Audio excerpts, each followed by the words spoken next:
think that I would want my friend to be assassinated so I could go from being in the top 5 to being #1? You're out of your mind. You're perfectly entitled. Listen, let me make it clear. Piers, I really think you're not holding on to your thoughts Candace, here correctly. let me spell out my thought very clearly. When we started talking about JFK, the implication that you were making. What's up, guys? Steven here, and today we are going to be diving into the crazy meeting between Candace Owens and Erica Kirk. We're going to be doing a deep dive covering what Candace said about it on her show, what Candace said to Piers Morgan, what the internet thinks, all sorts of stuff like that. So if that sounds interesting to you and you want to deep dive into this crazy issue that everybody's talking about, stick on through.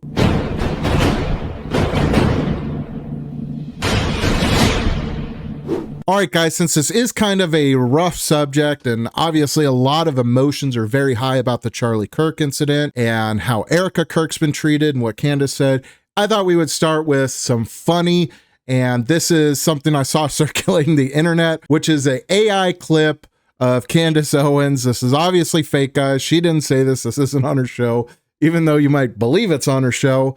This is fake, but it's pretty funny, so I wanted to start out the video with this. Happened during my meeting with Erica, so here it goes. We met in Nashville because I didn't want to fly anywhere and have my plane shut down by Israel, so I told her to come here instead. She gets here, and first thing she does is she gives me some homemade cookies.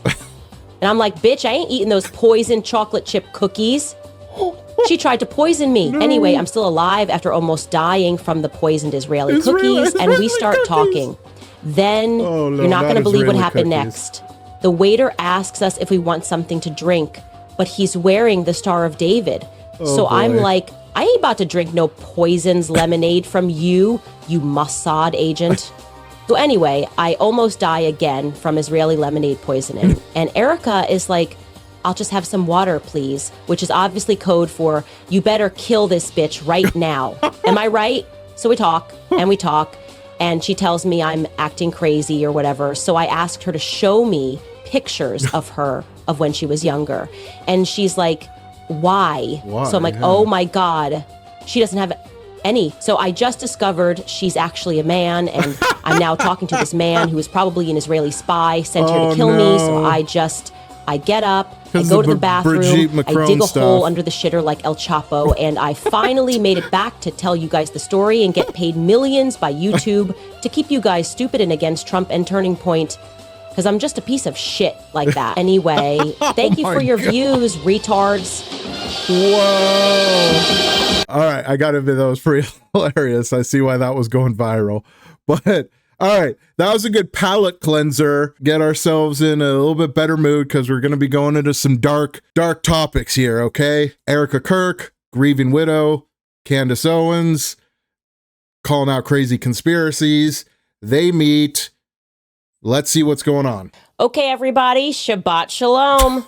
Just want to say Shabbat Shalom to everybody back at home. Happy Hanukkah to our greatest friends and allies. And, you know, this is a good time to mention that Israel does have a right to defend itself. Tucker Carlson is Adolf Hitler. Guys. And TikTok does need to be purchased by the Mossad. It's just how I'm feeling today. I am not different. Hey, you know what? Whatever you want to say about Candace, I got permanently banned on TikTok recently. 10,000 followers, hundreds of videos, hundreds of thousands of likes. I had videos with over 250,000 views on them, just deleted in an instant because I shared clips from the Nick Fuentes Piers Morgan interviews. And even after I appealed it, it said that they don't allow clips containing, basically saying that Nick Fuentes is a Hitler-like figure, and so they don't allow any videos containing him regardless of what he says. And I'm like, but Piers Morgan literally has the clips on his TikTok, so I don't know. They might be onto some with the whole TikTok being owned by Mossad thing, okay? Maybe you are different. Welcome back to Candace. Okay, you guys are crazy. What a ridiculous You guys are absolutely crazy. The amount show. of people who attacked me for sending out a tweet being like, hey, I'm good, I'm alive. We had a very productive conversation. And they were like, she got the call. She got the call. She's betrayed us. She's doing something else. I can't believe it. This has all just been a show. People do seem really mad that she met with Erica. What do you think happened? Well, Erica said, stop. And then I was frozen for 4 hours and 30 minutes, just like, as they just put all of these talking points into my head. That is not what happened. I keep telling you guys, I am not governable. I am basically akin to Kanye West. I never felt more seen than when he tweeted a lot of years ago, just fired my manager because I realized I can't be managed. That is me. That tweet right there, I was like, oh gosh, yes, Kanye, that I get this. Okay. Nobody is changing their mind anything. She really loves Kanye. I mean, dude, like, he's a good artist. I like Kanye West. Don't get me wrong. I don't know. I just seem like she puts him on a very high pedestal as far as like someone who sees through reality in the Matrix or whatever you want to call it. Well, how ridiculous would it have been if I'm doing all of this, investigating, asking all of these questions, and then Erica Kirk offers to answer some of these questions, and I'm like, no, I'm not going to go. I can't betray the people. I don't want any answers to the questions. I just want to ask them. No, this is the entire reason we are doing this. We've been looking at the situation going, why can't Turning Point USA just answer basic questions? And I can tell you guys that yesterday, for 4 hours and 30 minutes, there were no rules. They said you can ask us any question that you want, anything that's on your mind, which I appreciated. And some of you guys are thinking, who is they? Who is they? It's the Jews, obviously. Just kidding. It's Justin Strife. Justin Strife was in the room. It was just Justin Strife and Erica. George joined me just for the beginning portion of the conversation because he had that thing going on that I told you on the 15th all day. He was in a conference. And then I brought my cousin Mia, you know, the one that has a really bad attitude. I just bring her there for vibes. Sure. I think it just confuses people. They're like, I don't understand what's this person doing here. And the reality is she's like always just listening to Cardi B music. But she's my cousin and I always have her around. And so that was it. She was kind of sitting. I didn't know what Erica's energy was going to be like, if it was going to be more of an argument, if there was going to be legal threats. You guys were telling me not to drink water. I mean, after everything you said about TPUSA and the fact that that's her dead husband's company, like, I don't know. I'm not even saying you're off base for asking the questions or investigating it or anything like that. But still, if I was in Erica's shoes, I would definitely feel a certain way about it. So I didn't drink water. Well, I brought my own water, but I didn't drink that water too. It was a lot. There's a lot going on. Okay. And the conversation started with Justin Strife very sensibly saying, what are we looking to accomplish here? When I tweeted that it was a God-forsaken company and people should not give money to it. And I have to own that. That's aggressive. That is actually aggressive in the retrospect. I was very frustrated. And I felt like we weren't getting any answers and there were so many lies. And then I was getting attacked for asking all meaningful questions that was within their capacity to answer. Sure. And I told you, I definitely... I mean, that's the thing about Candace, right? Is like, I appreciate that she's one of the few people trying to dig into this. I've expressed that on multiple occasions. I think it's really weird how every conservative influencer just all of a sudden is like, Fed narrative is the most believable, likely thing.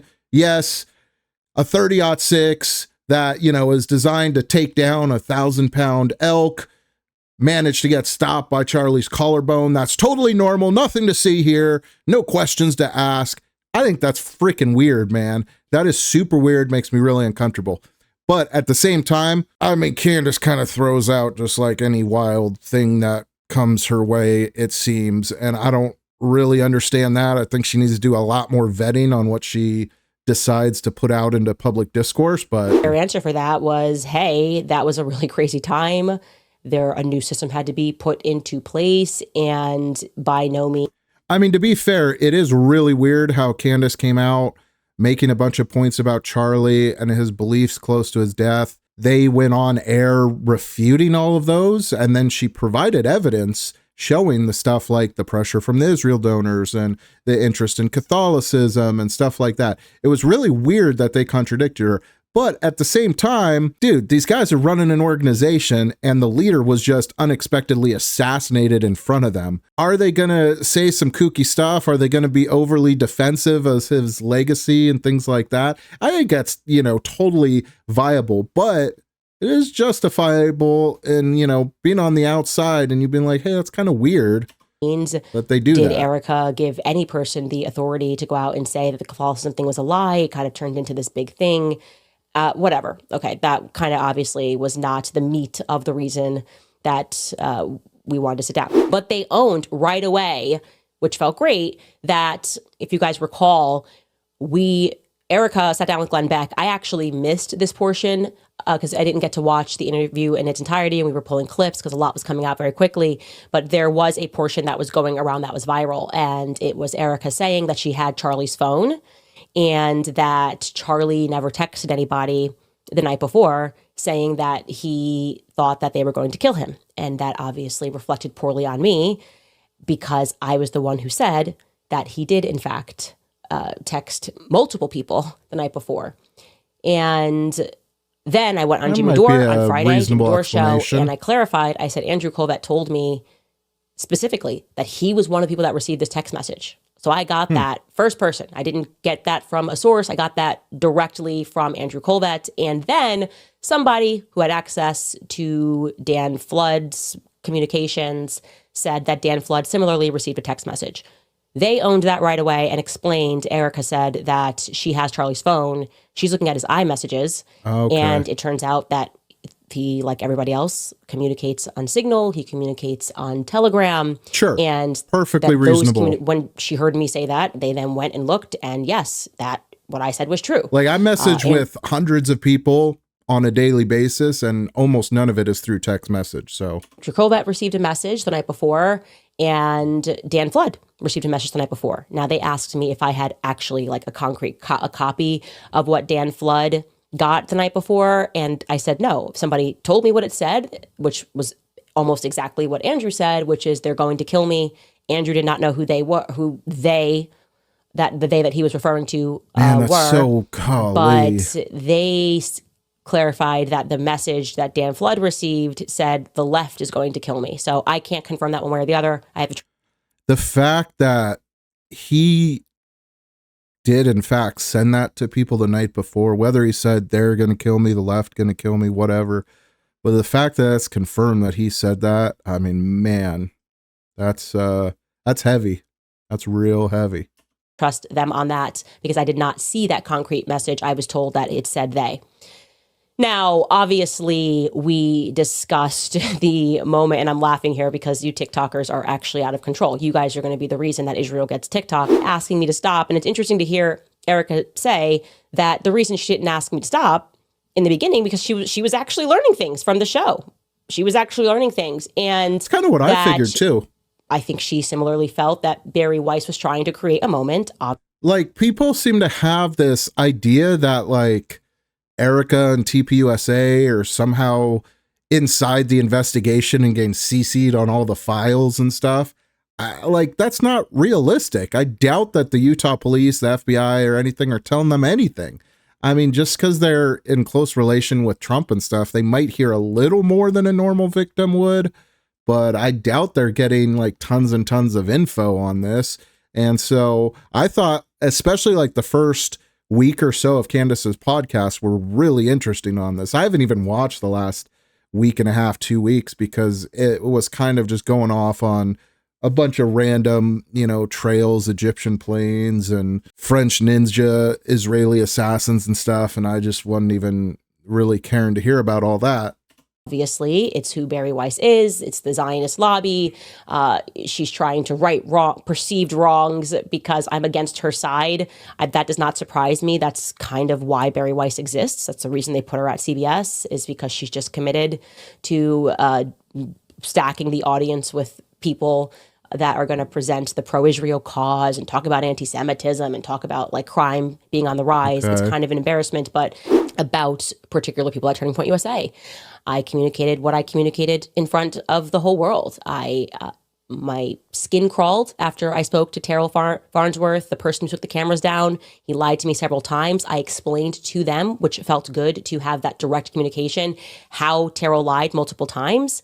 And he's kind of a creepy looking dude, too. I did not understand why he was there that day. They echoed what he said. They defended what he said, that they were trying something new that day, that they typically live stream, which is what Terrell said. They typically live stream, and I said every college event. Well, they said, well, yeah, they live stream the events that are tour stops, but they don't live stream like the outside prove me wrong type events. And that was something that was new, and it required Terrell thing and said, yeah, I mean, that's all fine and dandy. Said, well, it's Terrell a big was asked org. to take the camera down. That's the reason, he said on Twitter.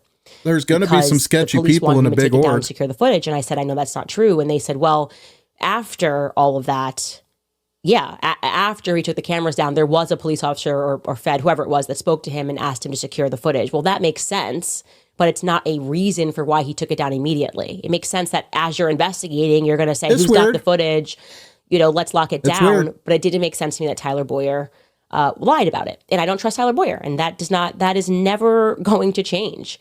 Similarly with Rob McCoy. Skin crawling, anecdotal stuff is just kind of like, it doesn't really prove anything. You're going to have people that rub you the wrong way in an org of 600 people. I do think it's weird that people came out and lied, but once again, they're going through a weird situation. They're trying to make sure nobody's blaspheming their company and their org that's now without its leader, and they feel under attack, literally. I mean, so it's reasonable for there to be a lot of miscommunication and stuff like that. I'm less concerned about any of that as some of the more glaring, obvious things like the 30-06 and the security of the event and the weirdness of the shooter and all of that kind of stuff is more things that I'm interested in somebody really digging into. I was surprised to learn, and this is kind of gets into, I guess, us not knowing the inner workings at Turning Point USA, that Rob McCoy actually does not work with Turning Point USA in any capacity whatsoever. And well, there you go. So him communicating as he has done, like, I'm the pastor, I'm this, I'm that, it's just not real. The magic bullet. Okay. Yeah. Now we all recall what happened. I casually don't make sense say to on me the show, either. Hey, I saw the footage. There was no blood. And honestly, when I said it, I didn't process how big of a deal that was with the 30-06.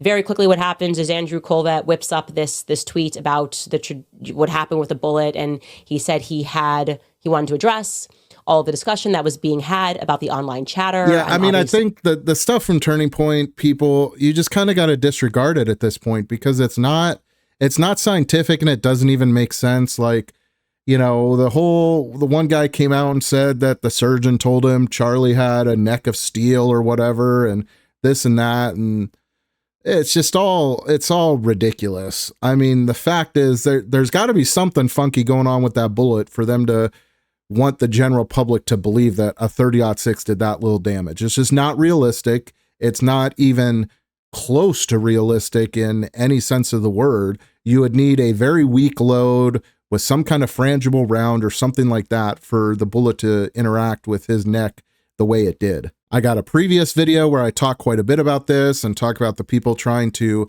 replicate the shot and how much they've been struggling to get a 30-06 under any kind of normal commercial load to even very off center, and they haven't been able to. So let alone stop dead in its tracks or go down the spinal column, as some have theorized. Like, none of that is really based in any kind of reality, man. It's just as crazy as some of the theories that Candace throws out there, to believe that a normal 30-06 bullet, even a small load, vermint load, stuff like that, it's been tested a bunch of times. They can't stop it like that. They can't even get it to deflect off course.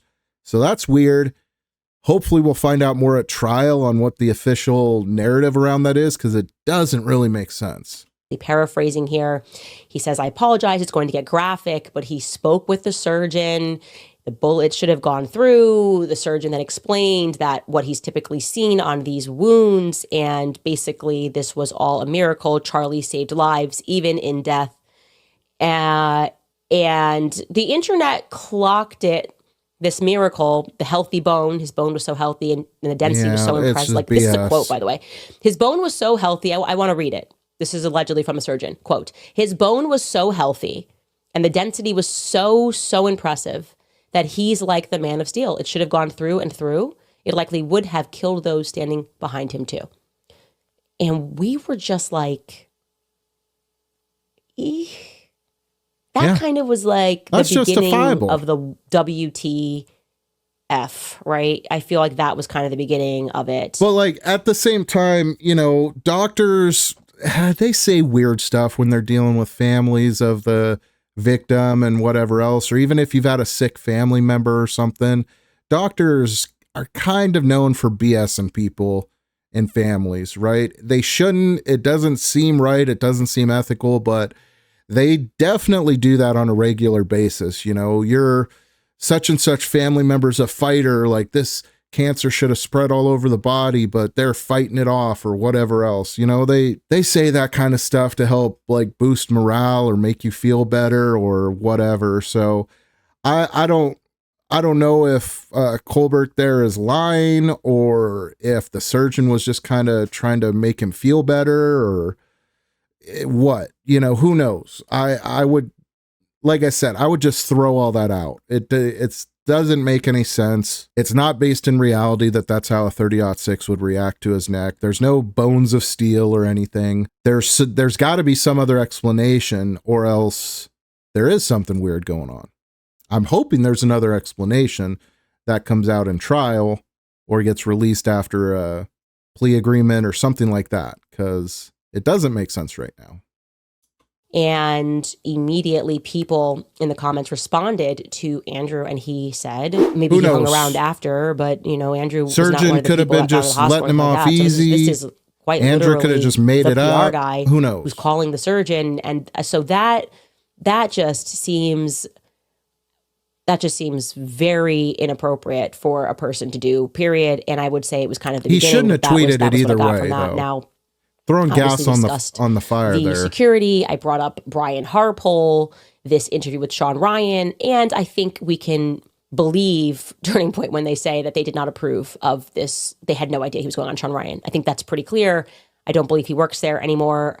So that was kind of him just getting out there and perhaps trying to rescue his own reputation. And I think that only made his reputation worse, actually, because people rightfully sensed that he wasn't telling the truth in that interview, that he was being cagey, that he was saying things that didn't make any sense. Again, you constantly have these people that believe, like Brian Harpole, that with enough performance, he can sit down and you're just going to convince people that this is real. And this is just a different time. Honestly, though, one thing that keeps coming to my mind, too, though, is if they were going to do like a Patsy situation, his gay furry lover would have been a much better Patsy. I mean, part of that is weird to me that Tyler would have been the one to take the shot and not his gay furry lover. But if they were going to plant somebody to be a Patsy, the gay furry lover would have made a lot more sense to be a Patsy than Tyler. So I was hoping to hear that. And I said that I want to hear why people feel so confident at Turning Point USA that Tyler Robinson is the guy. And at this point, they elected to call the lawyer, like, you know, their lawyer who is involved in this case, one of the lawyers that's involved in this case. There's always a team of lawyers, especially for something like this. And what I got from the lawyer did not make me feel that Tyler Robinson shot Charlie Kirk. It did not make me feel. Like, who says that TPUSA really feels that way, though? Just because that's their public position, right? And what other public position can they really have, right? All they can do is lean on the investigators and the police. They can't really take any other public position than this is what happened until the court case is through and everything. So I don't really hold it against them for that. I do hold it against other conservative commentators for not looking into some of these things more and not asking some more questions, because the people that are separated from this should be able to look at it through a much clearer lens.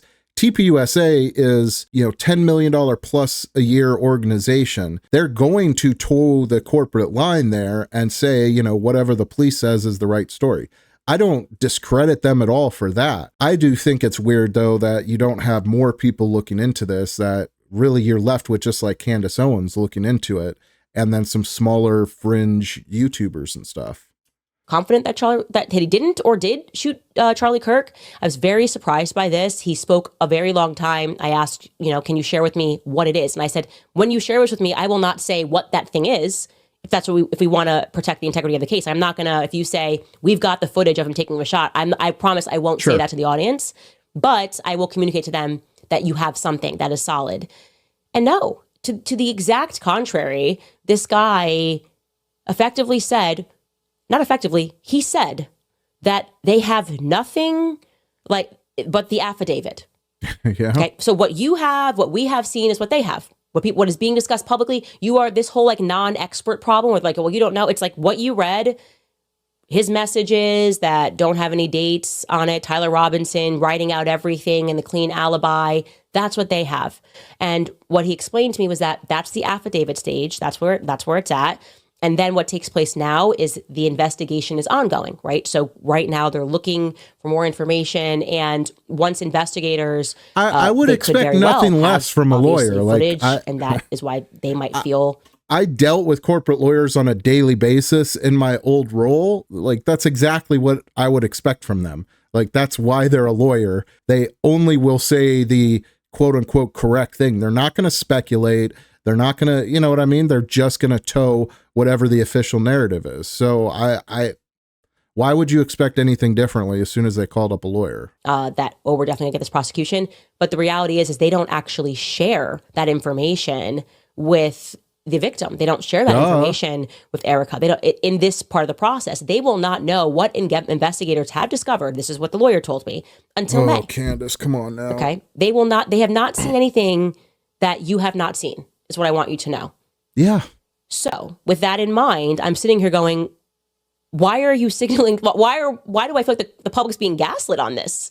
There's been nothing that's convincing. There are so many commentators who have gone out and said to you, it's overwhelming. The evidence is overwhelming. The text messages that don't have a date, that don't even sound real, that's overwhelming. And that's really what bothers me about the whole thing, is kind of the gaslighting from a lot of the, this is a funny stop screen, but the gaslighting from a lot of the conservative commentaries of like, how dare you question anything but the official narrative? It's so obviously that Tyler Robinson did this. It's so obvious. It's so obvious. It's so obvious. And it's like, I don't think it's that obvious. I'm not saying it needs to be, right? They're working on a criminal investigation, right? They're not going to put the evidence out there. That'll taint the jury pool. That'll cause a whole bunch of issues. So this is always the problem with the police investigation in anything, is that whatever they're investigating is under lock and key. And that's why we get really frustrated when they're doing government investigations, because if they don't end up charging anybody, we never really knew what evidence they had or what evidence they were paid to disregard or whatever. Not talking about in this instance, but just in general. But yeah, that's normal. But that's why we have investigative journalists that look into those type of things. And it's kind of weird that the only one that's been doing that really is Candace, at least in my opinion. I don't know. Maybe they just, really want to see this guy go to justice, and they're really trying to not hinder the case in any means or anything, but it just seems weird. I mean, even Charlie Kirk, when Charlie Kirk was alive and the assault on Nancy Pelosi's husband happened, I remember him talking about, why hasn't a conservative commentator gone and bailed this guy out just to interview him and get the inside scoop? You know what I mean? So like, Charlie understood the game. Like, all these guys are playing a game of information. So I don't know. It's just weird to me. None of them seem to care. I wish there was someone kind of looking into this more other than Candace, because Candace has her moments. That to me feels really fake and gay. I really do want to say that to every commentator that is out there trying to tell the public and insisting that if you say it enough times it'll become real, you're actually just being dishonest.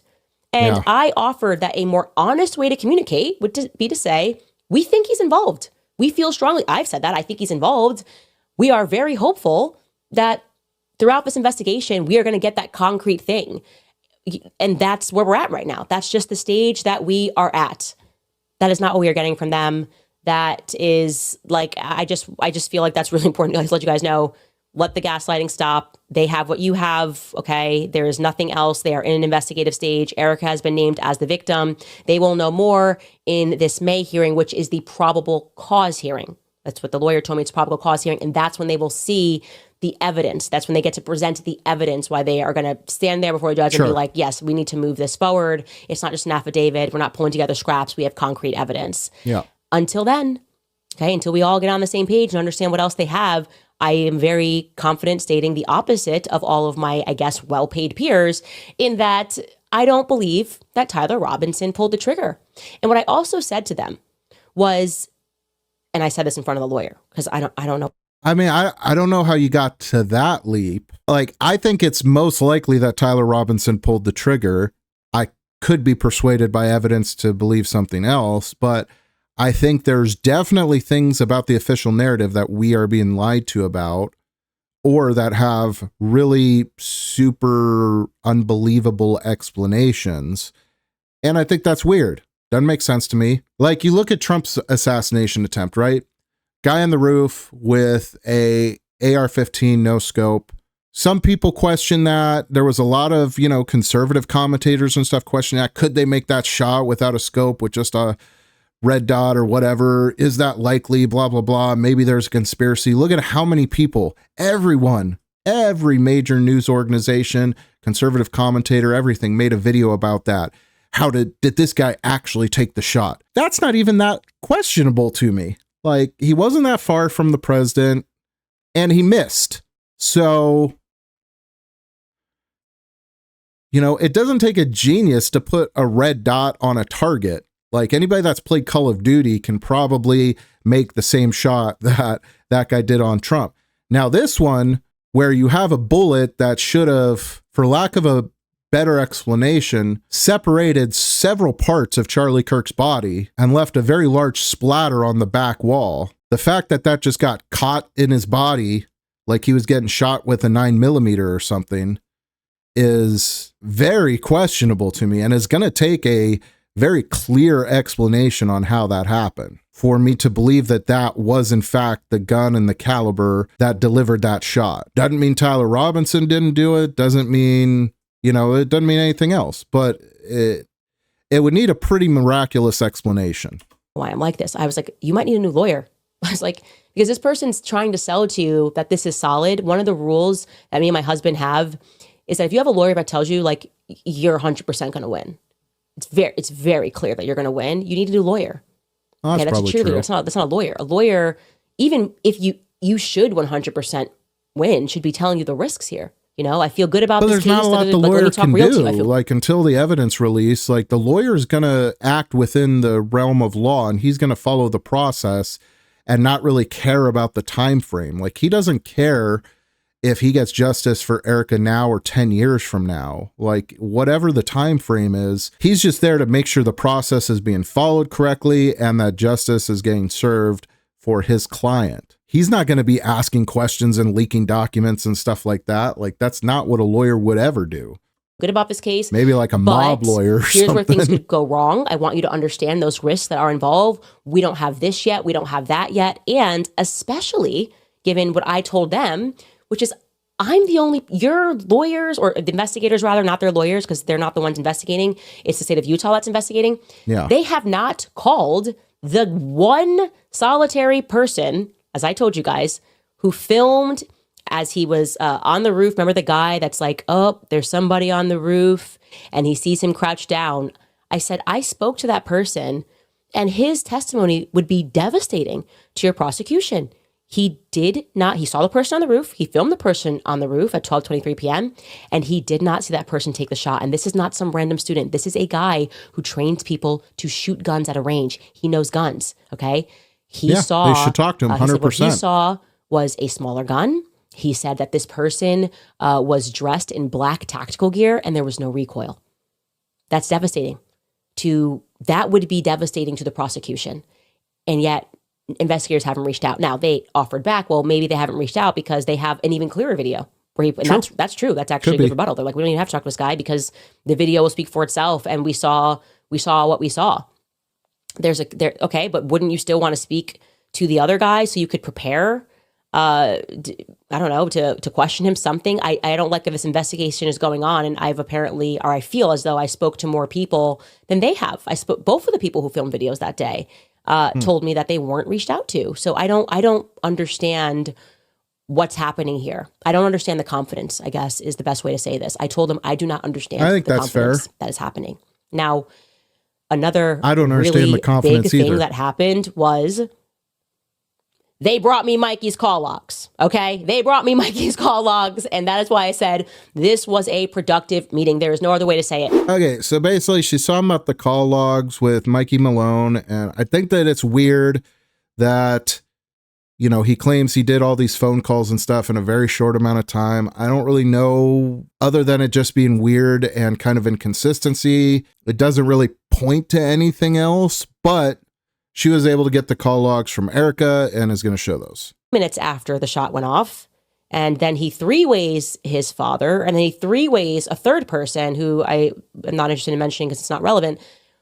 This is Danny McCoy, by the way, is his brother that's in the military, but that's before the shot goes off. Charlie Kirk shot goes off.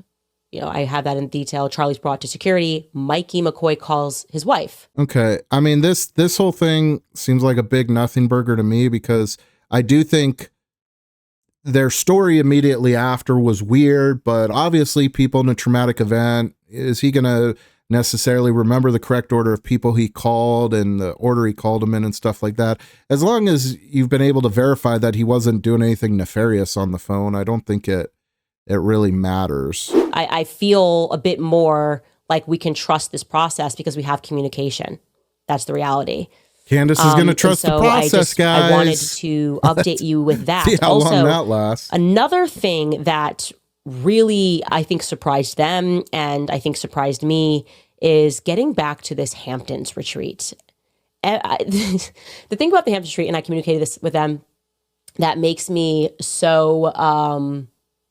So this is where Charlie, shortly before his death, was getting pressured by Israeli-backed donors to cancel Tucker Carlson and stuff like this. And Charlie was not agreeing to that. And so this kind of leads into the idea that, Israel killed Charlie. What this would build off of, basically. Uncomfortable is how many little lies were told. I think I've been clear about that. Like, Seth Dillon definitively pressed Charlie at this event.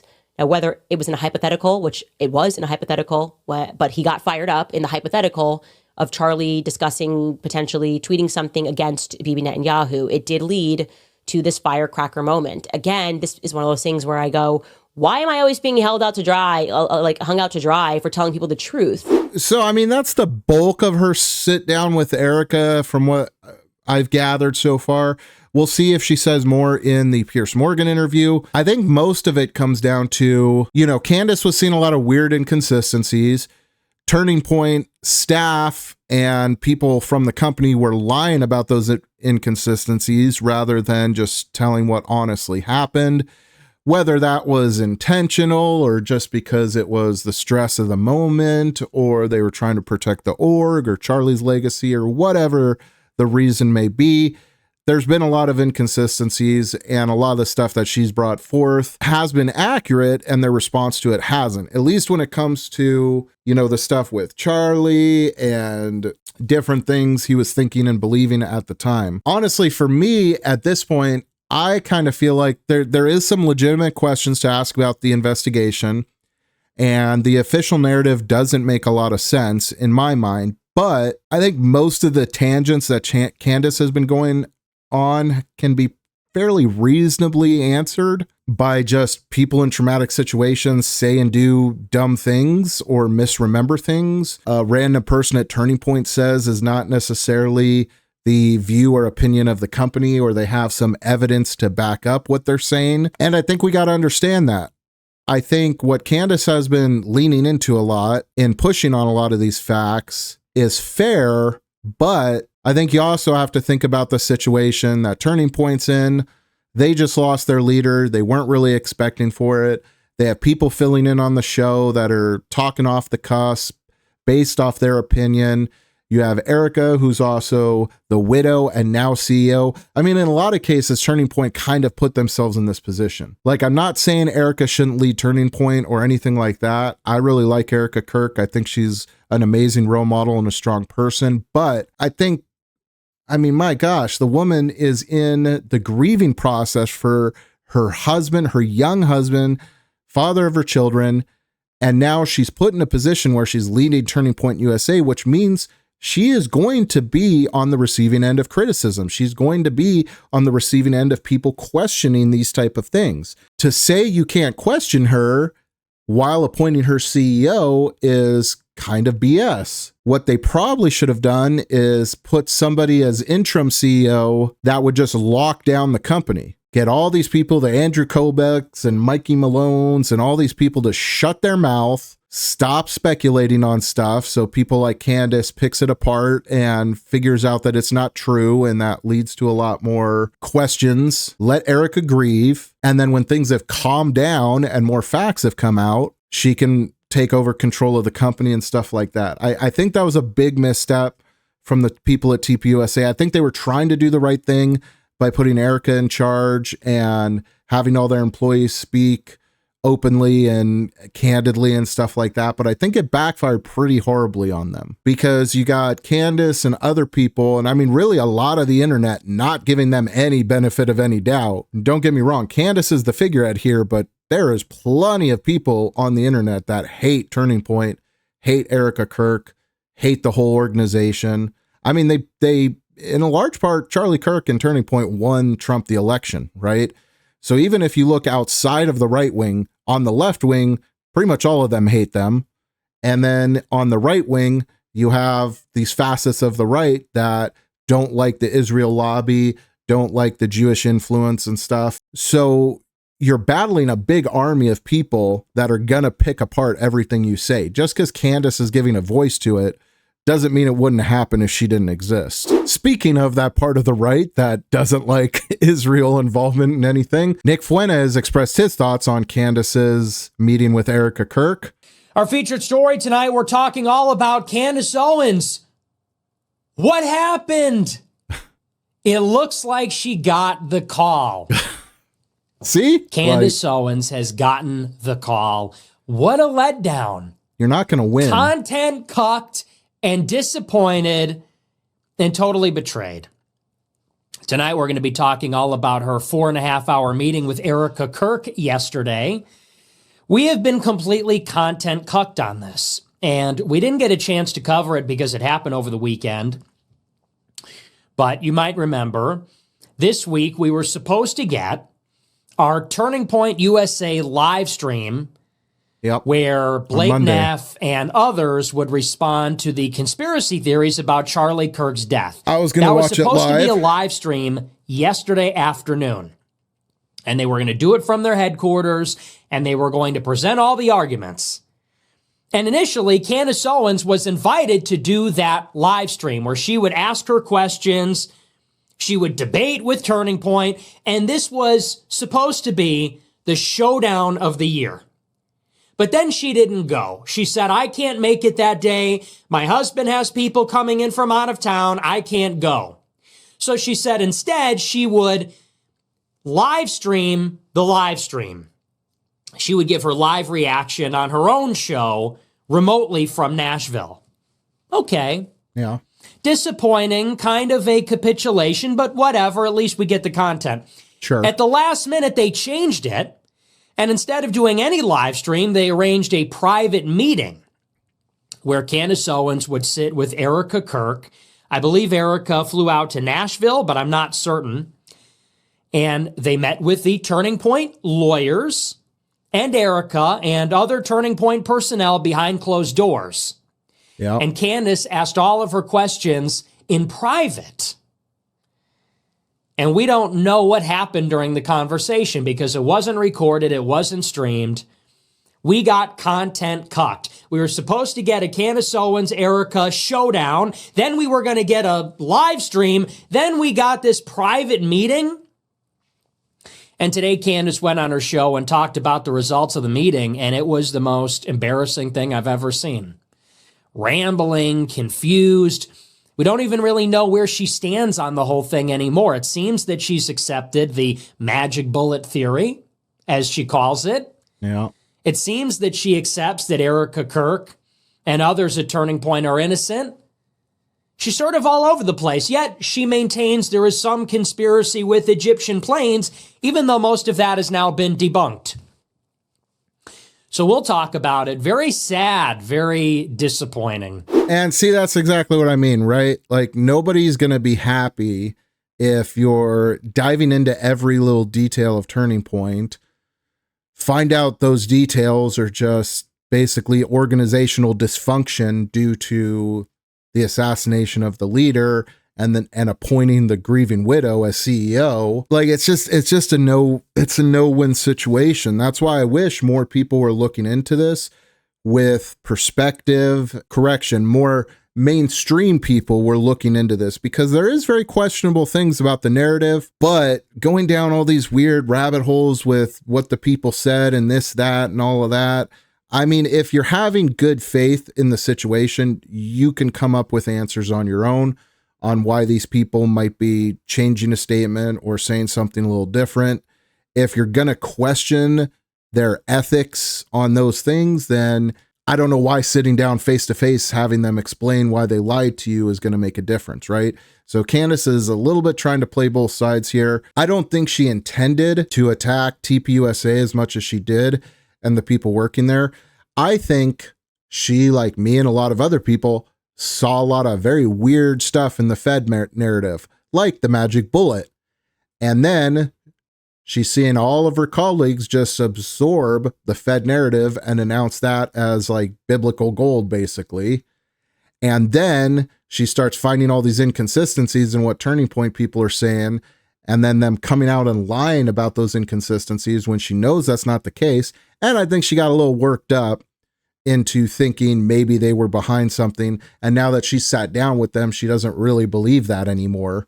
But it doesn't change the fact that the Fed narrative is pretty unbelievable in some aspects, at least. All right, so then Candace sat down with Piers Morgan and he prodded in on this. So I'm interested to see how she handles being called out on some of this stuff. It's me now we'll for her see. First interview since the meeting with Erica Kirk. Candace Owens, welcome back to Uncensored. It's good to be with you at the end of another year. Yes, and what a year it's been. It's been a wild year. It's fair to say your fame continues to rise. Infamy, some would put it. But you're always a welcome guest on Uncensored. Let's get to this extraordinary meeting that you had with Erica Kirk. It came right after we saw her say in that CBS town hall, you should just stop with the conspiracy theories. So who approached who about you guys actually getting together? I thought that town hall was pretty ugly too. Maybe I'll show some clips of it, but she, they brought on the guy that was talking to Charlie when Charlie was shot and surprised her with that.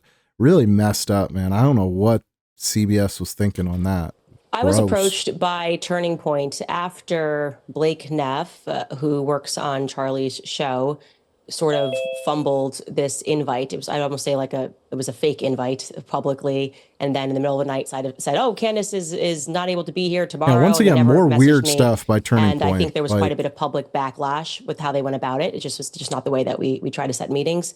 And so what happened after was invite her on Twitter at midnight. Me, said Erica would agree to do a live stream, just the two of us. And then after Erica's PR blitz, they reached out again and said that they felt that it was better for us to meet one-on-one as opposed to us sitting down having Megyn Kelly moderate, which was the idea originally. Right. And so where did you have your summit meeting? Honestly, I think Turning Point might have missed the boat again. I think having Erica and TPUSA staff explain some of these inconsistencies live on stream to Candace, I think that might have been a really good thing to kind of quash some of this sentiment. But at the same time, the people that are just going to believe, everything is a Mossad conspiracy are just going to continue to think everything's a Mossad conspiracy. So at a hotel here in Nashville. And a lot of your supporters, fans of your show, think that you may have been lured into a trap.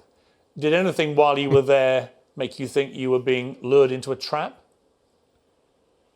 Yeah, everyone thought she was going to get killed. That I was being lured into a trap. I think ahead of time they had some concerns, obviously, because I think in general, after you see a public assassination and you start tracking so many lies that are happening, there's going to be an understandable amount of angst that people feel. And I certainly felt the angst as well. I've obviously been very clear that I am suspicious of some of the characters that are at Turning Point USA. So I totally understand why the public was concerned.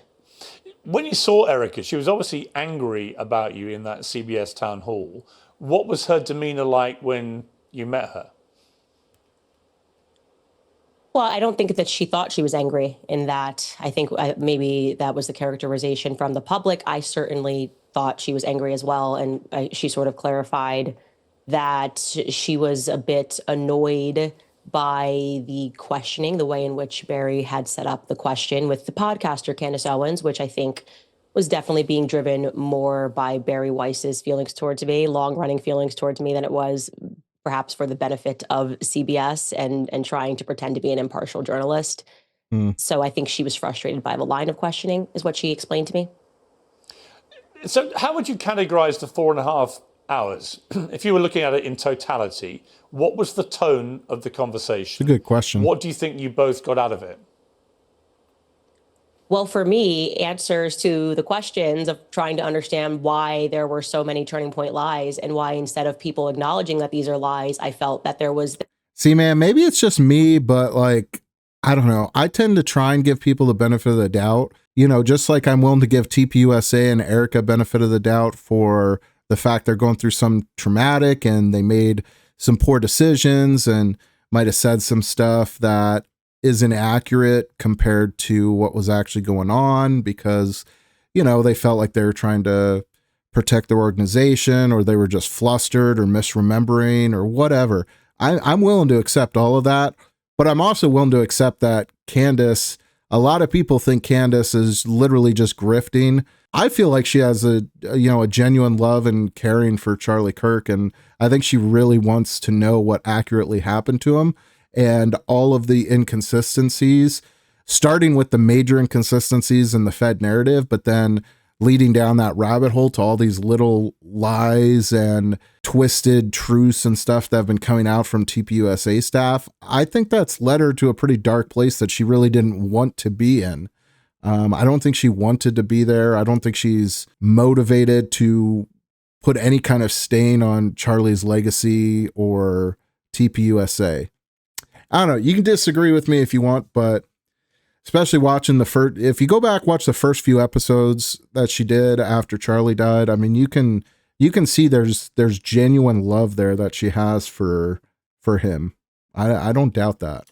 This $1 billion psychological operation to convince people that Candace is just crazy. These aren't lies. These are made up. And so I was very refreshed that they owned up to the lies. That was a great first step. And I think, you know, what motivates that? Maybe because despite having what I would assume to be the best PR agents and crisis PR agents in the world, we're moving toward a different world where people don't really care, you know, if you are friends with the people at, WME and CAA and what they can do for you. That sort of power is ineffectual in this day and age. And so yeah. I think they recognize that and that the public simply doesn't believe the story that they've been fed, and the psychological operation to convince us not to believe our own eyes or to trust our common sense instincts has failed. Okay, and I think on their end, they got more clarity on how I figured out certain things, more clarity on why I am convinced that there are people that are inside of Turning Point that are dirty. And I was able to share more with them off record. And I think that they got more clarity in exchange. Before we get into some of the sort of specifics, is there not a danger here? I've already seen it in some of the reaction from people that follow your show. Is there not a danger that in seeking to be the one that exposes the truth, and I don't know the truth about what happened to Charlie Kirk. I work on the assumption that this lone, twisted weirdo Tyler Robinson killed him for whatever reason, and I suspect personally that is how this will play out. However, I have an open mind in the sense that we still don't really know what happened with President Kennedy's assassination. Yeah. I found the attempted assassination of Donald Trump very odd in the way that that's been handled by the authorities and so on. I'm not naive. As a journalist of 40 years, I'm not naive enough to say every single thing you've been saying is obviously baloney, because...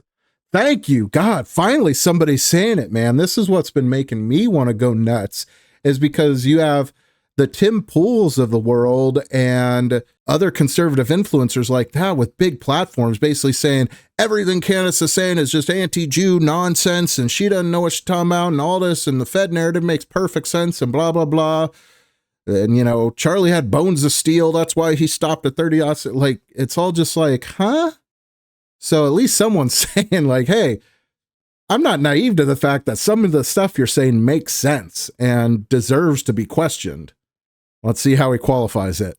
I don't know. And we'll get to some of the more specific details. But is there not a danger, Candace, that by having a 4.5-hour private meeting, rather than doing it in public, that all you're really going to do, public. collectively actually, you and Erica Kirk, is fuel the conspiracy theories about it was a big mistake not doing it have discussed live. in that meeting, what part of the stuff that you've been broadcasting on your show she agrees with and doesn't agree with, and so on. Is there not a danger this is the least transparent way of going about trying to get solutions here?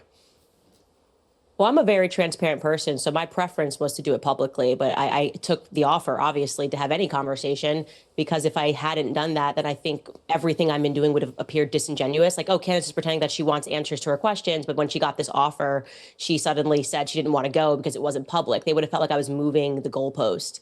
Sure. So I was willing to take anything. And from their viewpoint, you can't blame Candace for doing it. I think it was a misstep by TPUSA. And the Fox News hits that Erica did, it was... My understanding was that they felt that it was a good idea to bring the temperature down first by having us sit down and communicate.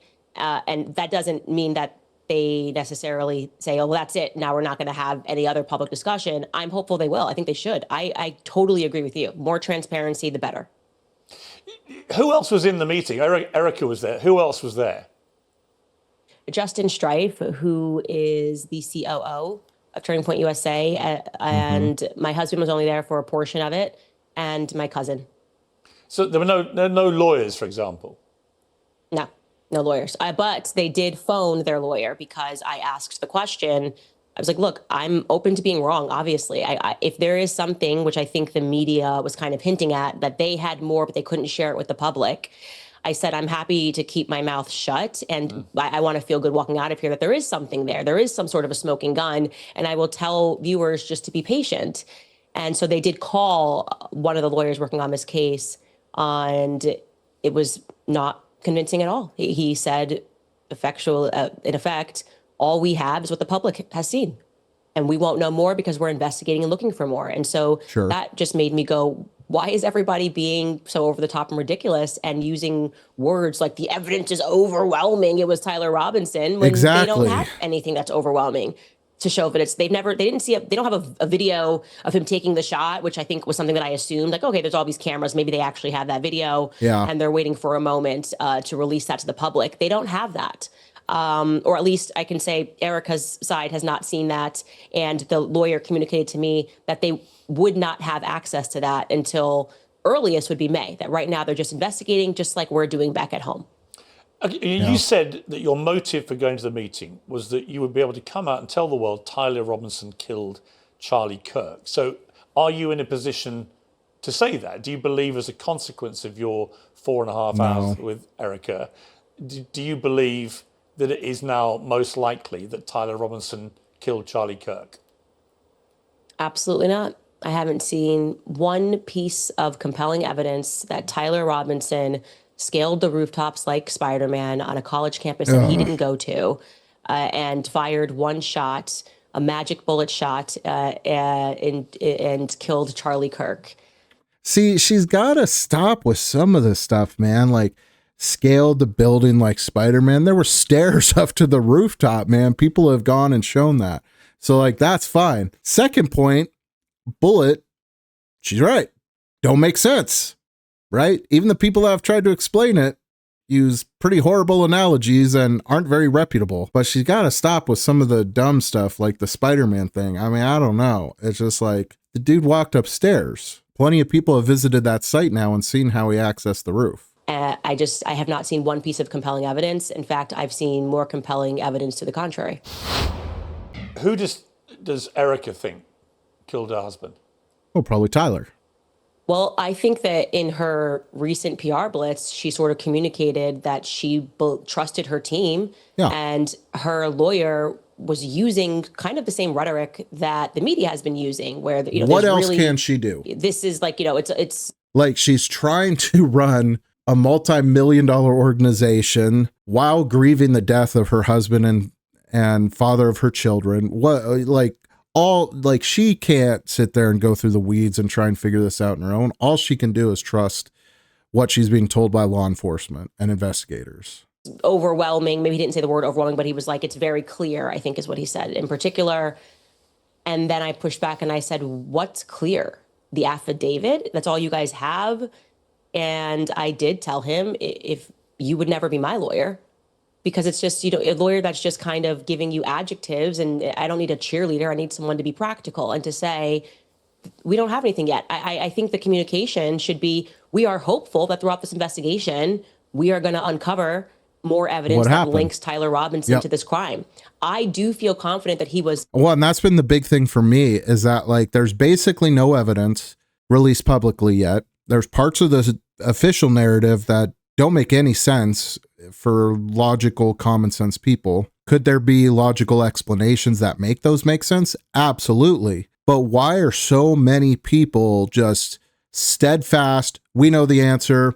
No doubt in my mind, 99.99999% it was Tyler Robinson. Well, why? Because that's what the affidavit said, and he admitted it. We've never had someone admit to a killing that actually didn't do it.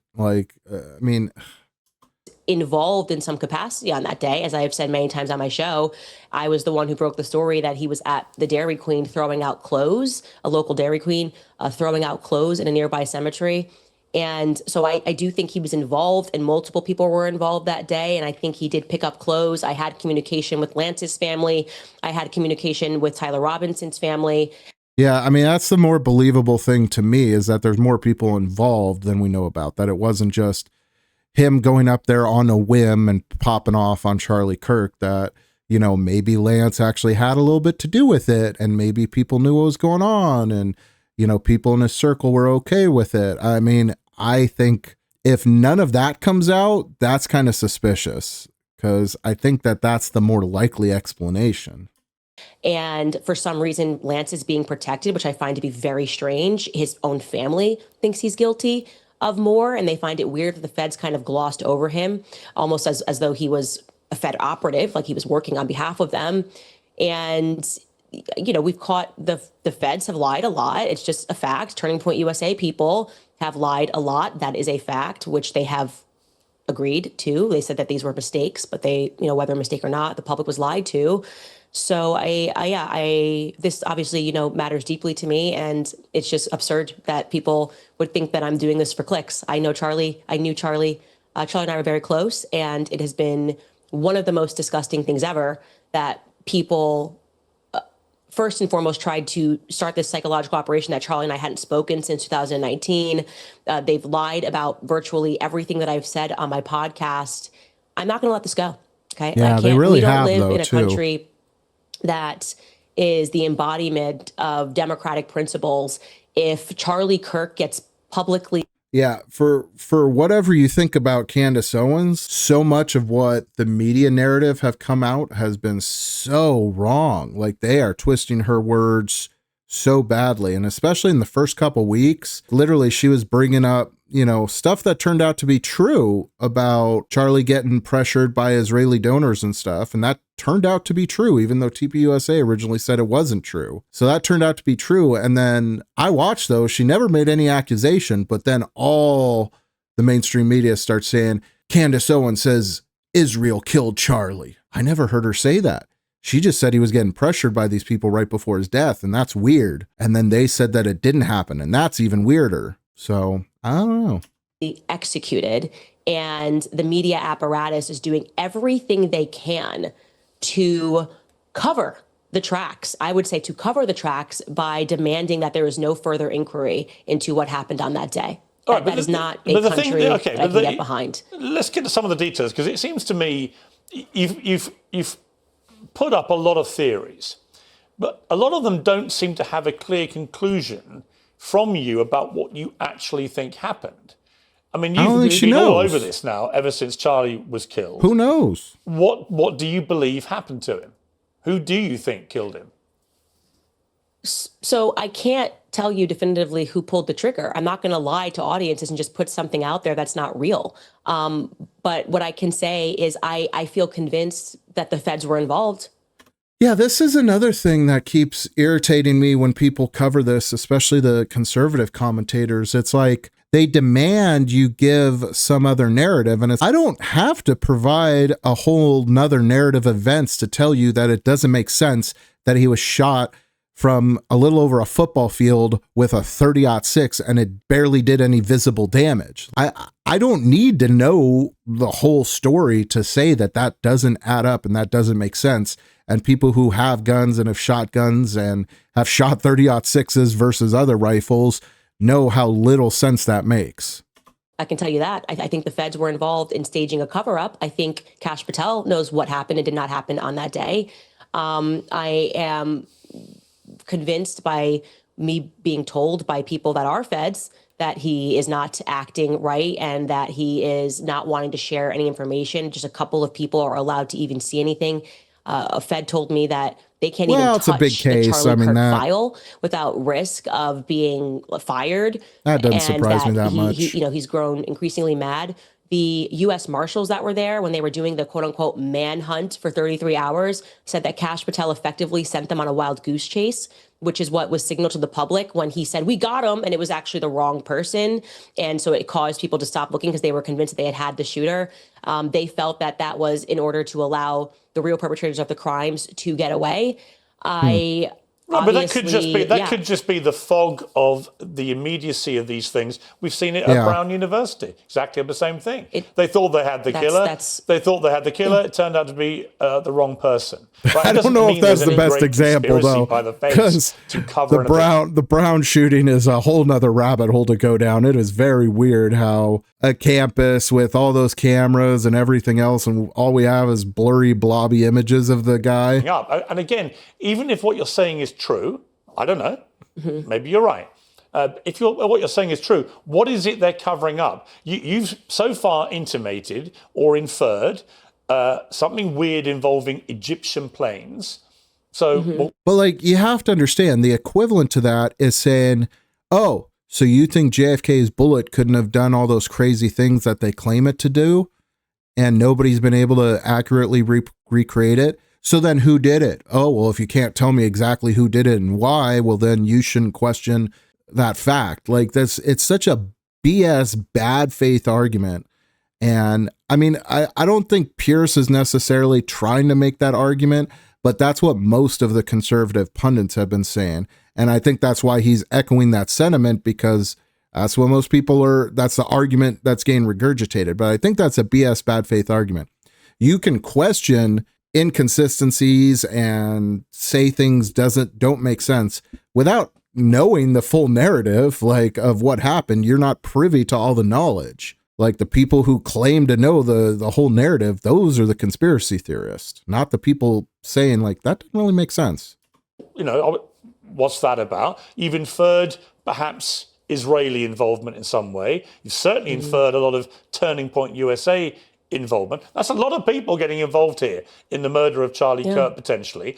But what I'm really curious about is, given you've been all over all this and you've been airing all these theories, well, which one is it? It can't be all of these things. Is it somebody? Well, of course, is it someone at Turning Point USA? I mean, who do you actually believe was behind this? Of course, it can be all of those things. And what's really ironic here is that there's a clip of Charlie in the last months leading up to his death where he speaks about the JFK assassination.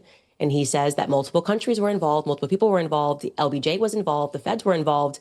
And he's correct. That is what it means. When there is a conspiracy, there are multiple people that are involved. Of course, there's not one person on a grassy knoll who shot JFK. Well, it might have been that. There are people who had to agree to it. There had people who would have had to. The Dallas police were involved. Candace, I'm answering your question. I'm answering your question. But my point is, why aren't you just going to point to one person? That to me, even that seems like a part of telling people not to believe their own gut. Obviously, for this to have been pulled off, there had to have been multiple people involved. There had to have been people at Turning Point that were complicit in having this happen. Then it's going to be a big one. What their motivations are doesn't mean maybe this person's like, hey. I'm still not sold on the fact that it's a conspiracy.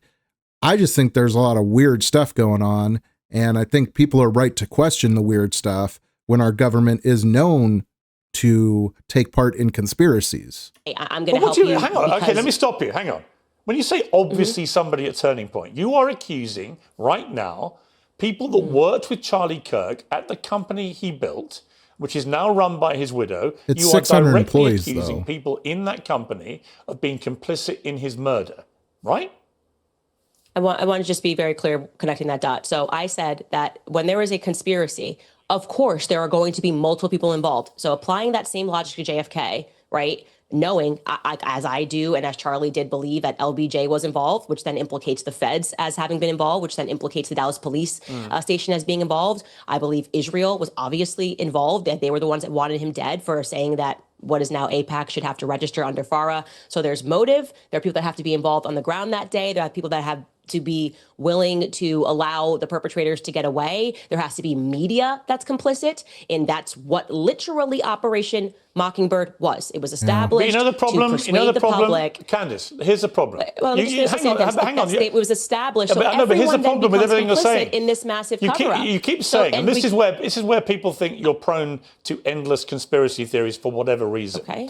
Is you keep using the phrase they have to have been involved. So by that yardstick, what you're saying is with JFK's assassination, and we recently had a lot of the files released, which did not conclusively prove any of these things, right? Now, again, I don't know what happened to JFK, but the one possibility you've not ruled in is it was just as simple as Lee Harvey Oswald. It might have been. We don't know, right? So when you say the media has to... That's my big problem with the whole Charlie Kirk thing is, like, as soon as all these inconsistencies started happening, it was really depressing because I'm just like, man, we're never going to really know. We're never going to really know. Tyler might go down for it. Tyler might get killed in custody for it. Who knows?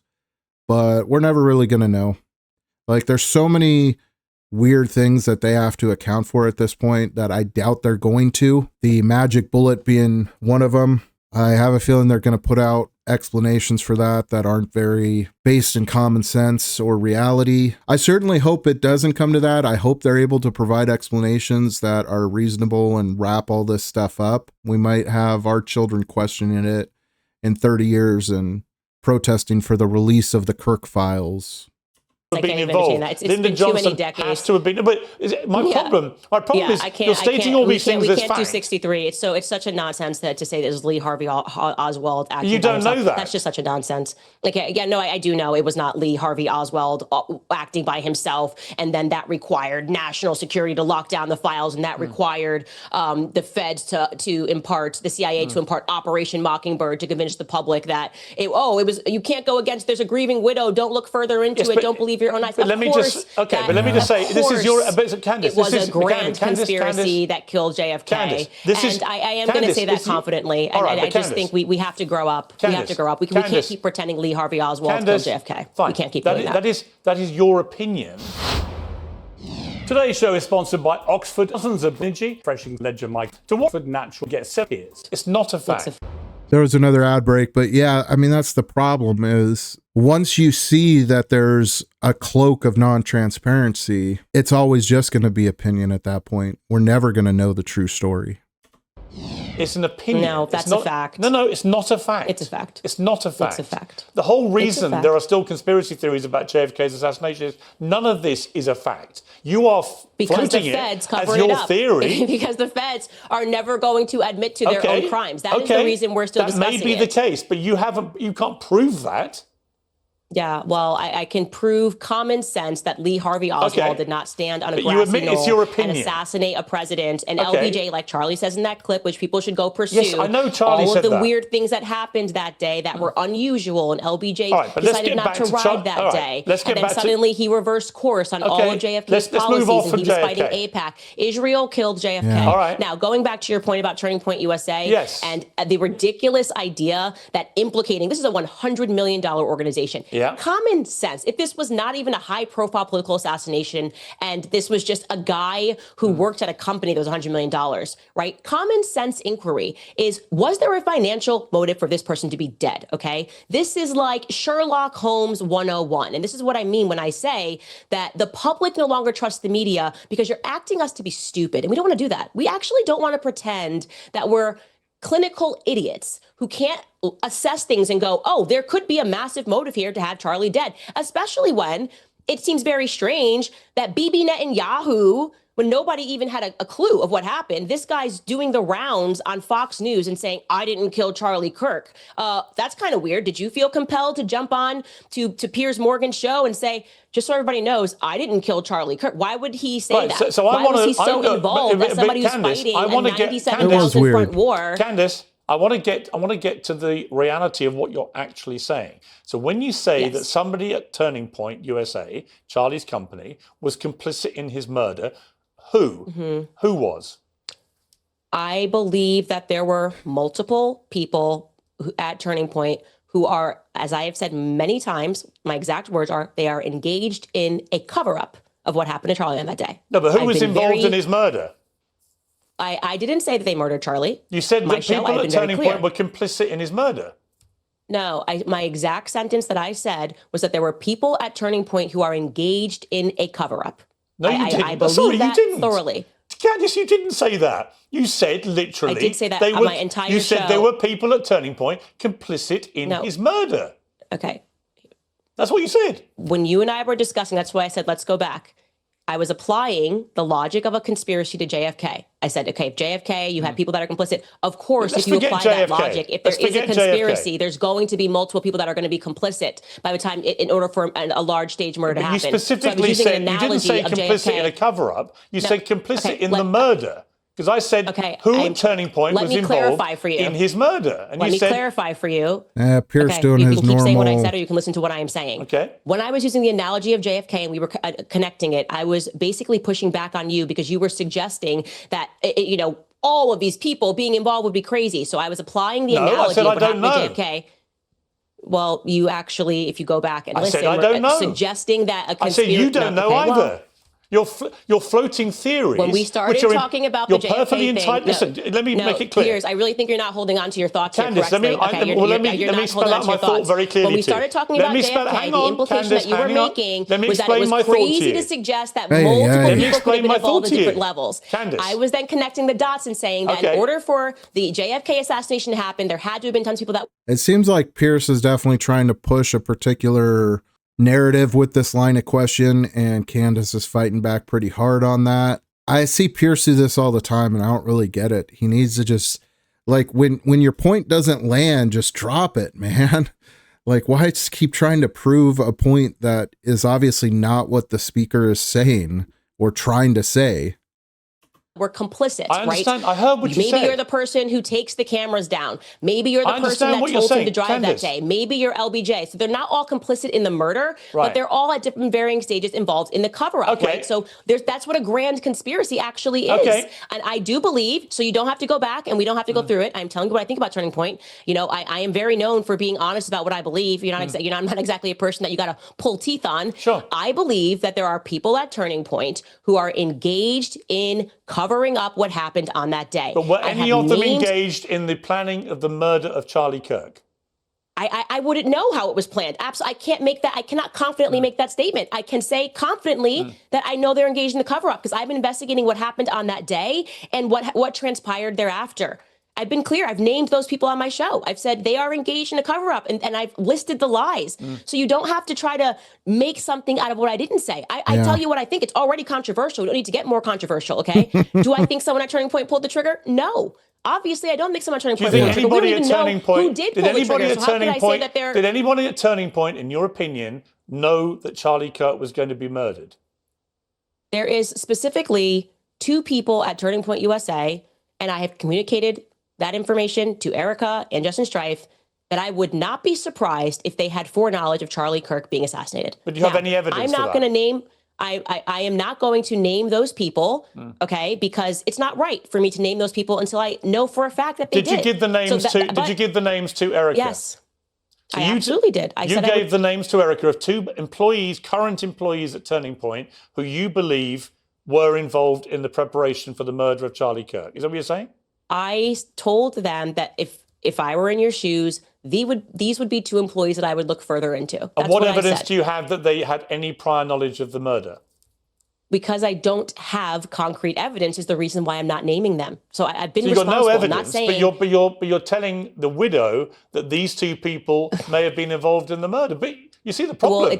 Well, what the evidence for it is people that there is not concrete evidence. It's like you're trying to get me to say something that I never said and then asking me to defend it. No, I'm asking what evidence let's you've actually got. go to, you're asking me privately, did I communicate to them that I think you should look further? That's called an investigation, Piers, okay? So what you're doing is a strategy of like, if somebody dies, you're saying to the police, you can't ask any questions about anybody unless you have concrete evidence. We're at the stage of investigation. I'm not saying yes, that. you can. I'm and not let saying me give that. people in the public the permission to do this. Follow your instinct. If you feel something is off, keep asking questions. No problem. Until you get concrete evidence. And when you have concrete evidence, you should That's name what those I people. agree with I don't Candace have the with. concrete 100%. evidence. You have named I other find their people. inconsistencies. Okay. But you have named other I'm trying to people. answer, Piers, you can't ask me questions. You can't ask me questions. Let me finish it. I have communicated to them that their inconsistencies make me uncomfortable. I have communicated to them that somebody else who is a third party gave me some information that I am not yet comfortable as I am vetting it, giving it to the public, because that's the responsible thing to do. These are private citizens.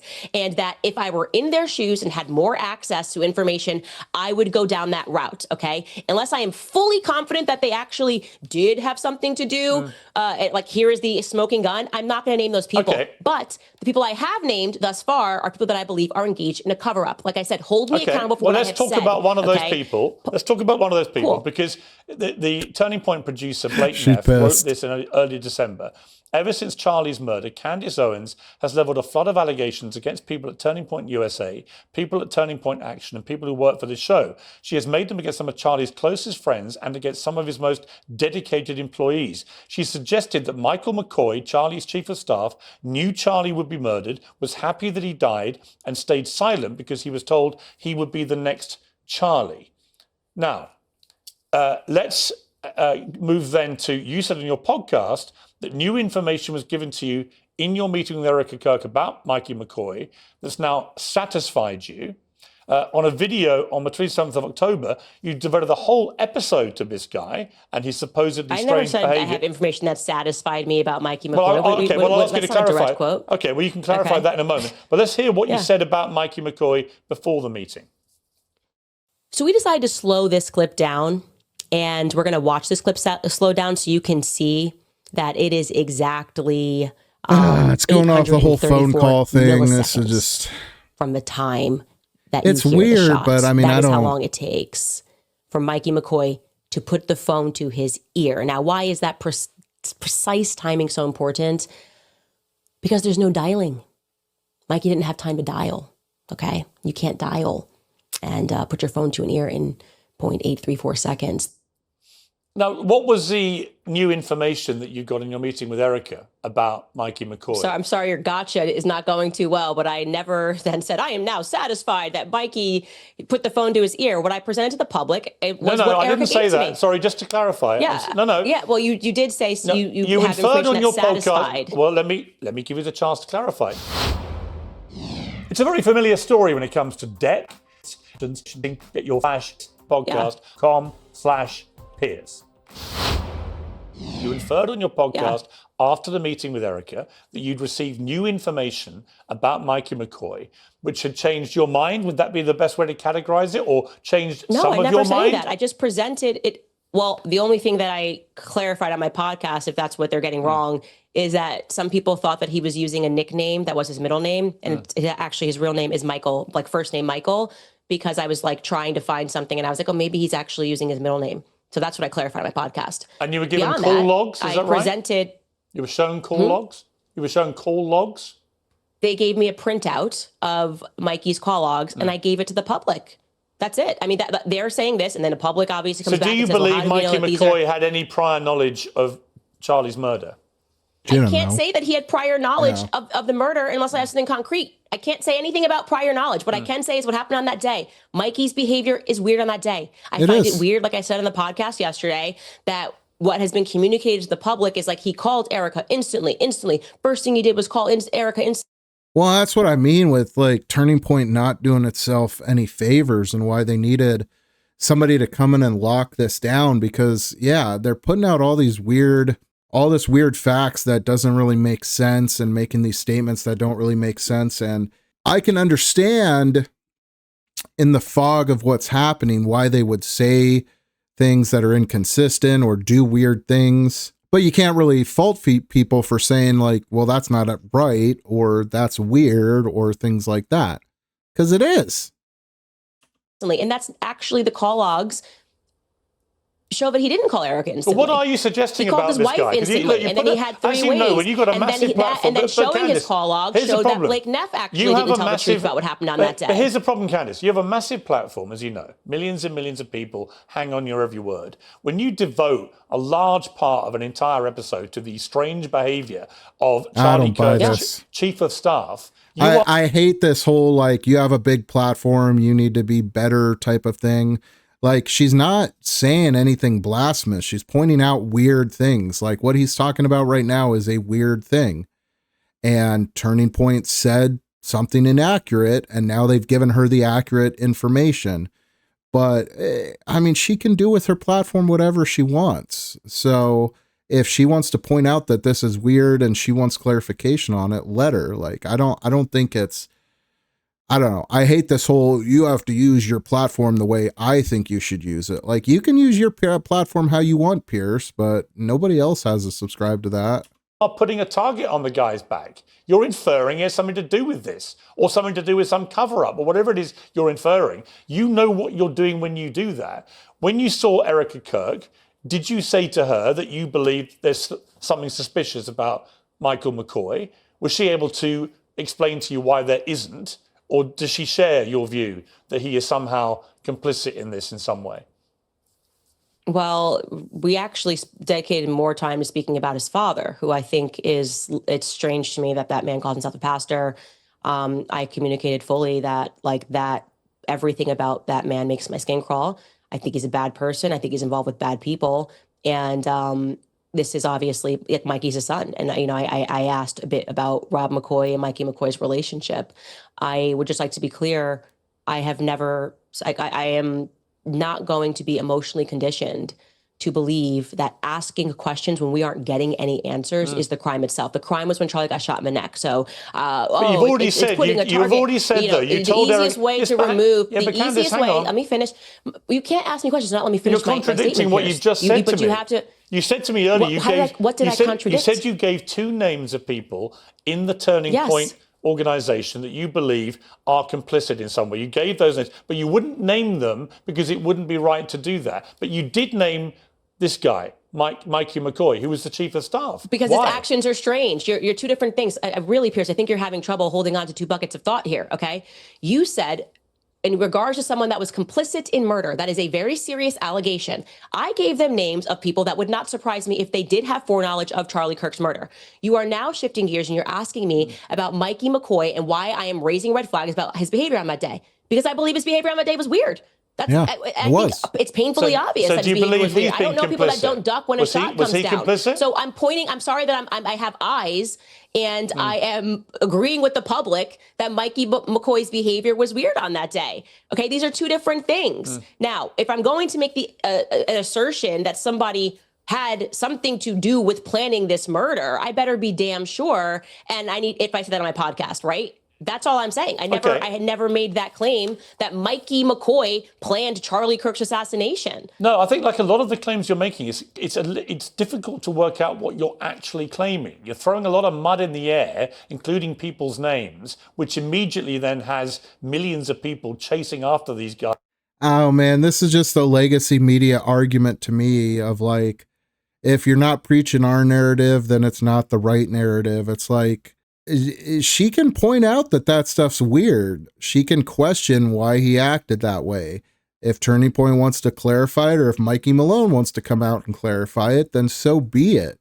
If people use that information to then put a target on his back or freak out on him or whatever, that's those people's problems. The fact that the guy has his friend shot in front of him, bullets are flying, he doesn't duck. His first reaction is to take his phone, put it to his ear, casually walk away. I will say, that is weird. That's weird. Does that mean he had anything to do with it? Does that mean he's in the conspiracy and stuff? Well, no, not just based off that alone. But if I was an investigator, that'd be somebody I'd look at. Doesn't mean he's guilty of anything. But it is weird. But people act weird when they're in, horrific situations. Look at the shooting we just had in Australia, right? Most people were running. One guy went up and ripped the gun away from the shooter. That is acting weird. That's acting weird. Because everybody else was running for their life and ducking for cover, and he just walked right up to him and ripped the gun out of his hand. Like, that's weird. Now, nobody thinks he was part of it, but it's not inaccurate to point that out as weird. On social media and thinking, I'm sorry they get caught lying. Like, I'm sorry, what is this? This is like the public is actually being abused, okay? Let's stop pretending that the victim are they, or do you is just Rob want them McCoy. to think they are? No, the public is being abused because you're basically saying, stop noticing that people at Turning Point USA are lying. No, I'm How not. dare No, I'm Candace not. and the public know? Yes, you are. No. How dare Candace? But when there's an that's what you're emphatic repudiation Mikey, of what you're saying. If Mikey lies and Rob McCoy lies and Blake Neff lies, and yes, all of these people have lied on record after the assassination, and the public goes, hey, that's kind of a weird lie. You're like, how dare you put a target on their back by noticing that they're lying? I mean, what weird psychological operation is this? Do you believe? Don't lie. Okay, but Don't lie. Do you believe Erica Kirk has been lying about it?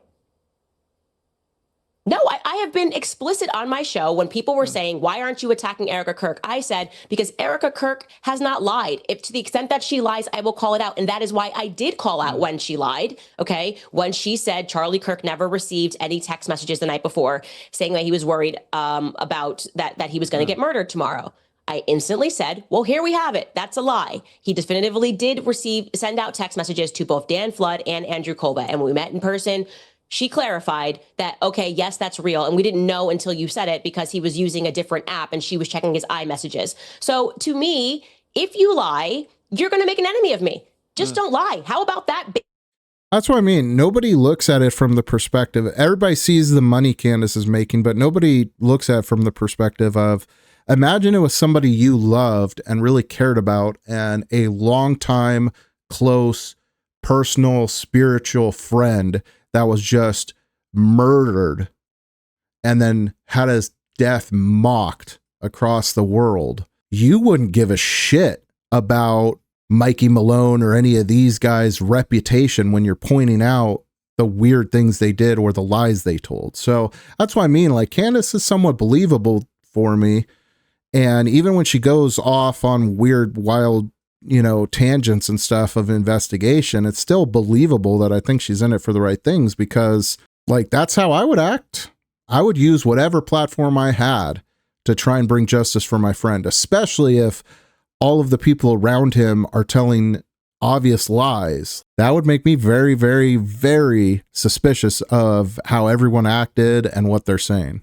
Basic requirement to say to people, don't lie about what happened on that day. Don't lie about what you did on that day, because that's the first clue to investigators that person should. But I mean, at the same time, she might be too close to it to not realize that, like, them lying doesn't necessarily mean that they were in on the conspiracy or the cover up or anything else. They might have just been lying because it was the fog of the event. They might still believe what they said was accurate. They completely forgot doing this or that.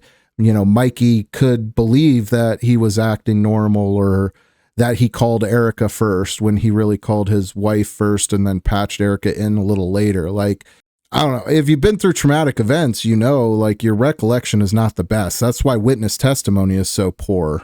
Be looked at further. All Again, right. Well, this is common sense. Okay, let's move to something else Blake Neff said. He said Candace has made other stranger allegations involving French paratroopers in maroon shirts, Egyptian Air Force planes flying out of Provo, Utah, and potential underground French ninja assassins traveling through unseen tunnels. At one point in early November, she started wildly throwing suspicion on members of Utah Valley's soccer team for wearing hoodies. I could go on. There's always something new coming up. None of it ever pans out because from the start, there's been nothing there. What do you say to that? He's lying, and that's the reason why Blake Neff is a suspicious character. I mean, him saying that I pointed to a soccer UVU person is complete fiction. I never had discussed that person on my show. Somebody was asking for a clearer photo of the person on X, and I shared it. No suspicion. Never said this person had anything to do with anything. I never covered him as a suspect on my show of anything at all. Didn't ask for more information on this person. That kid instantly responded and said, oh, those are our school colors, and that was it. Yeah, that's what I mean by, like, the media twisting up some of what she's been reporting on. It's been I mean, that's been as weird as anything else because like I watched a lot of the early Candace investigation on the Charlie Kirk thing and then seeing like people's reaction and the media's reaction to what she supposedly said. Like I had to rewatch some of it because I'm like, I don't remember her saying that or I don't remember her doing that. I don't know, man. The whole thing stinks, honestly. Turning Point tried to turn it into a thing. Why? And it's hard to know if it stinks just because everyone's emotional and everyone's too close to it. Like Candace is honestly probably too close to it to be doing what she's doing. Just like the TPUSA people are too close to it to be responding and talking. That's why they should have brought in someone independent, locked down communications, had, you know, people like Tucker or people that are out of the organization running the shows and stuff for a period of time while everyone could kind of get their minds right and grieve and come to sense with what happened. That's what should have happened, but it's not. And that's why there's so much inconsistency there. Could be a conspiracy, could just be that, right? Candace is too close to it too, I think, and that's why she doesn't mind going down all the million different rabbit holes, even when they don't pan out to anything. But it is really weird how the media has twisted a lot of what she says, and anytime she brings something up, all of a sudden she's accusing people or putting targets on people's back when she's bringing up clear inconsistencies in their statements, and most of the time they pan out.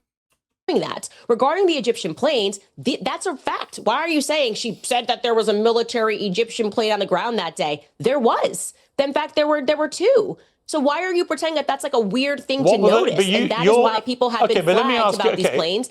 To his let me ask you about the planes. I'm never allowed to answer a single question that you say in entirety before you move on to the next question. You can't just keep talking ad infinitum. I'm allowed to ask you another question. No, it's called answering. You just read an entire statement of multiple points of blanks. It's called filibustering. I got to the second point, and you're like, let me ask you a question. No, I want to ask you... No, Piers, you already asked me a question. I'm trying to answer the question that you asked. No, I want to ask you a follow-up specifically about the Egyptian planes, given you've now addressed it, which is, where is the evidence that any of these Egyptian planes were tracking Erica Kirk? I am going to be publishing the full document because there's not even just two planes. There's actually 4 planes that have been flying in, and I should be more thorough because I realize that the spreadsheet I posted, people, not that. Let me. Can I just please, without you cutting me off, answer one thing? Okay, thank you. These Egyptian planes, more broadly speaking, now that we have gone deeper onto the planes, recognizing that the reaction to them is not normal, what we can say is that these Egyptian planes are tied to Israel. They've been flying in and out of Israel with their transponder off for years. But regarding the Turning Point USA picture, more broadly speaking, Turning Point USA faith, okay? Obviously, Erica has been involved in a lot of the church stuff. It's not specifically tracking just Erica. It's Turning Point faith events. Broadly speaking, I gave that information as well. I told Justin Strife and Erica, I'm happy to give you this like color-coded spreadsheet. There's no question there's a correlation here between Turning Point USA faith in particular, which, by the way, from the beginning of this, I've said something is wrong with this faith contingent, especially because Rob McCoy for a while was heading up that department, and he makes my skin crawl. And so, yeah, I have the evidence for that. And we're going to actually publish it on our website. So there can be no question, which I should have done from the very beginning. But let me ask you. Showing that these planes were tracking Charlie at various times there where Erica is, various times there where Rob McCoy is. But the consistent thread here is faith events, like Kingdom. I mean, to be fair, they could just be like Israeli-owned planes that they were lending out to Turning Point people to get, or big Turning Point donors to get around to events and stuff like that. Doesn't necessarily mean there's anything scrupulous going on, but it is weird. Capital tour. Assuming you're right, and I don't know, but I know Erica Kirk, when asked about this, said on CBS, if you want to go through my flight log, go right ahead. It's very boring. You, Candace, say I was here on this date. I have a photo on my phone to prove I was actually in hospital having contractions. So that's one thing she's directly repudiated. But let's assume for a moment you're right, and that all these Egyptian planes were flying around tracking Charlie Kirk and Turning Point, Faith and Erica Kirk. Why? What is your theory? I don't know. I don't know. But what's your theory then? You must have an idea. My theory is that we should investigate everything strange that happened on that day so we can figure out what happened. But are you suggesting that? Are you suggesting why is everybody Egypt? Why are we pretending that we don't know why we ask questions? Like why? Like you're a journalist. You know what this is. You're like, what's going on? What's going on? Yeah, but Candace, you got to understand the way Piers does investigations. as we've covered in some of my other videos, is he starts with what he wants to prove, and then he asks questions and follow-ups to prove that narrative. Just like he started this interview with the narrative that you're putting targets on all these people's backs and you're doing all this bad faith investigation. And so every question has been geared towards that narrative. I know that's not what you're doing, but that's very much what Piers Morgan does. Why do you want to know why these planes were tracking Charlie? Well, my theory is that we are being sold absolute Fed slop. The media is doing their Operation Mockingbird Part 2 scenario by telling us, well, unless you absolutely have a conclusion, you can't even ask the question. Yes, we very well can.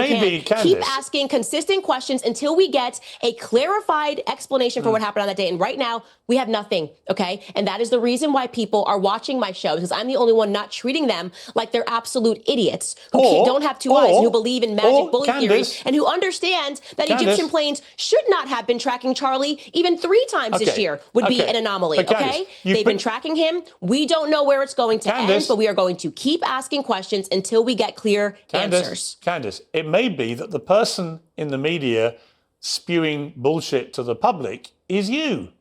And there's his narrative. Nice try. It's not. It's you by saying, why are you asking questions? Don't you worry about Mikey's feelings? Everyone knows what this is. And like I said, because we have the example, the concrete example of after JFK's assassination, the media members quite literally being put on the payroll of the CIA, we have a historical example that we can look at and go, we're not doing that again. Doesn't matter how many times you keep telling the public that I'm spewing bullshit. It is only because there has not been anything that has come out of this investigation that makes any sense that the public is not listening to. I am sorry to say this, Piers, people like you. And what I love about you and I sitting down is that this exact same time last year, you were doing the same weird questioning and making all these things when I said that they were committing a Holocaust against the Gazans, and then you changed your mind. Actually, this time, I'll see you next year when you change your mind again, and we have more information about what happened, and you realize that the difference between me and you is that I have the courage to take the risks and ask the questions first, okay, before it's popular. You wait until it becomes popular and then you change your mind. You may remember that one of your courageous moves was to repeatedly tell the world that Brigitte Macron is a man.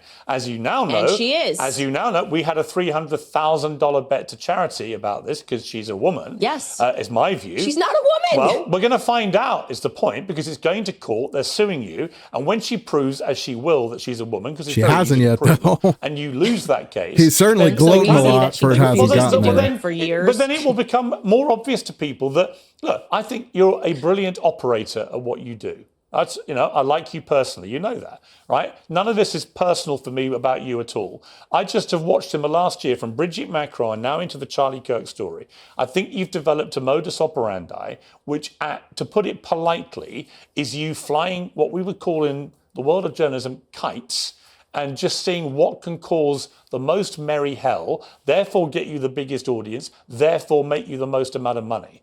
And people have, as you know, you've been widely attacked now by a lot of people who say that you're just a ghoul, a vulture. You're doing this deliberately. You're inventing things or just flying ludicrous conspiracy theories. See, I don't personally think that. I don't know. Just my read on it. You can think what you want to think, but I mean, Candace had a big platform before this. Yeah, she's been at the top since she's been covering this, but the fact that she's at the top of the podcast charts and stuff since she's been covering this should tell you something.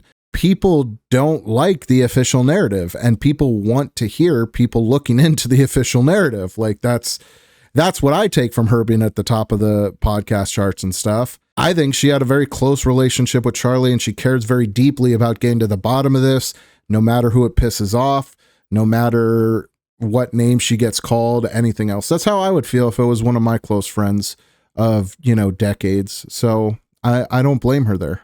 No, again, Candace, I don't know that you are, but I do know celebrity. Can you not interrupt me? By your rule, I do think it's pretty rich. It's pretty rich coming from you is all I'm going to say. That's me putting it very nicely, given your background, your career, your celebrity involvement, the Diana, Princess Diana. He's trying not to smile. Is what I'll say right off the top, okay? Wrong messenger. What you are mistaking, or I guess we're not even mistaking because you know what this is. You're talking about power versus the people. And you are always on the side of power first. You're on the side of the Israelis. It's so horrible. And, I'm going to pretend I don't see tens of thousands of Gazans dying. I've actually been very critical of the Israelis, as you know where in the your last bread is year. buttered. Everybody I've actually been knows very Brigitte critical of the Macron Israeli has a government. penis, okay? It's very easy to present photos of 30 years of your life. Brigitte keeps teasing, I'm Brigitte, nobody asked you for a blood test. We asked you for some photos and you refused to do it. And everybody knows that Charlie Kirk was not shot by Tyler Robinson on a rooftop.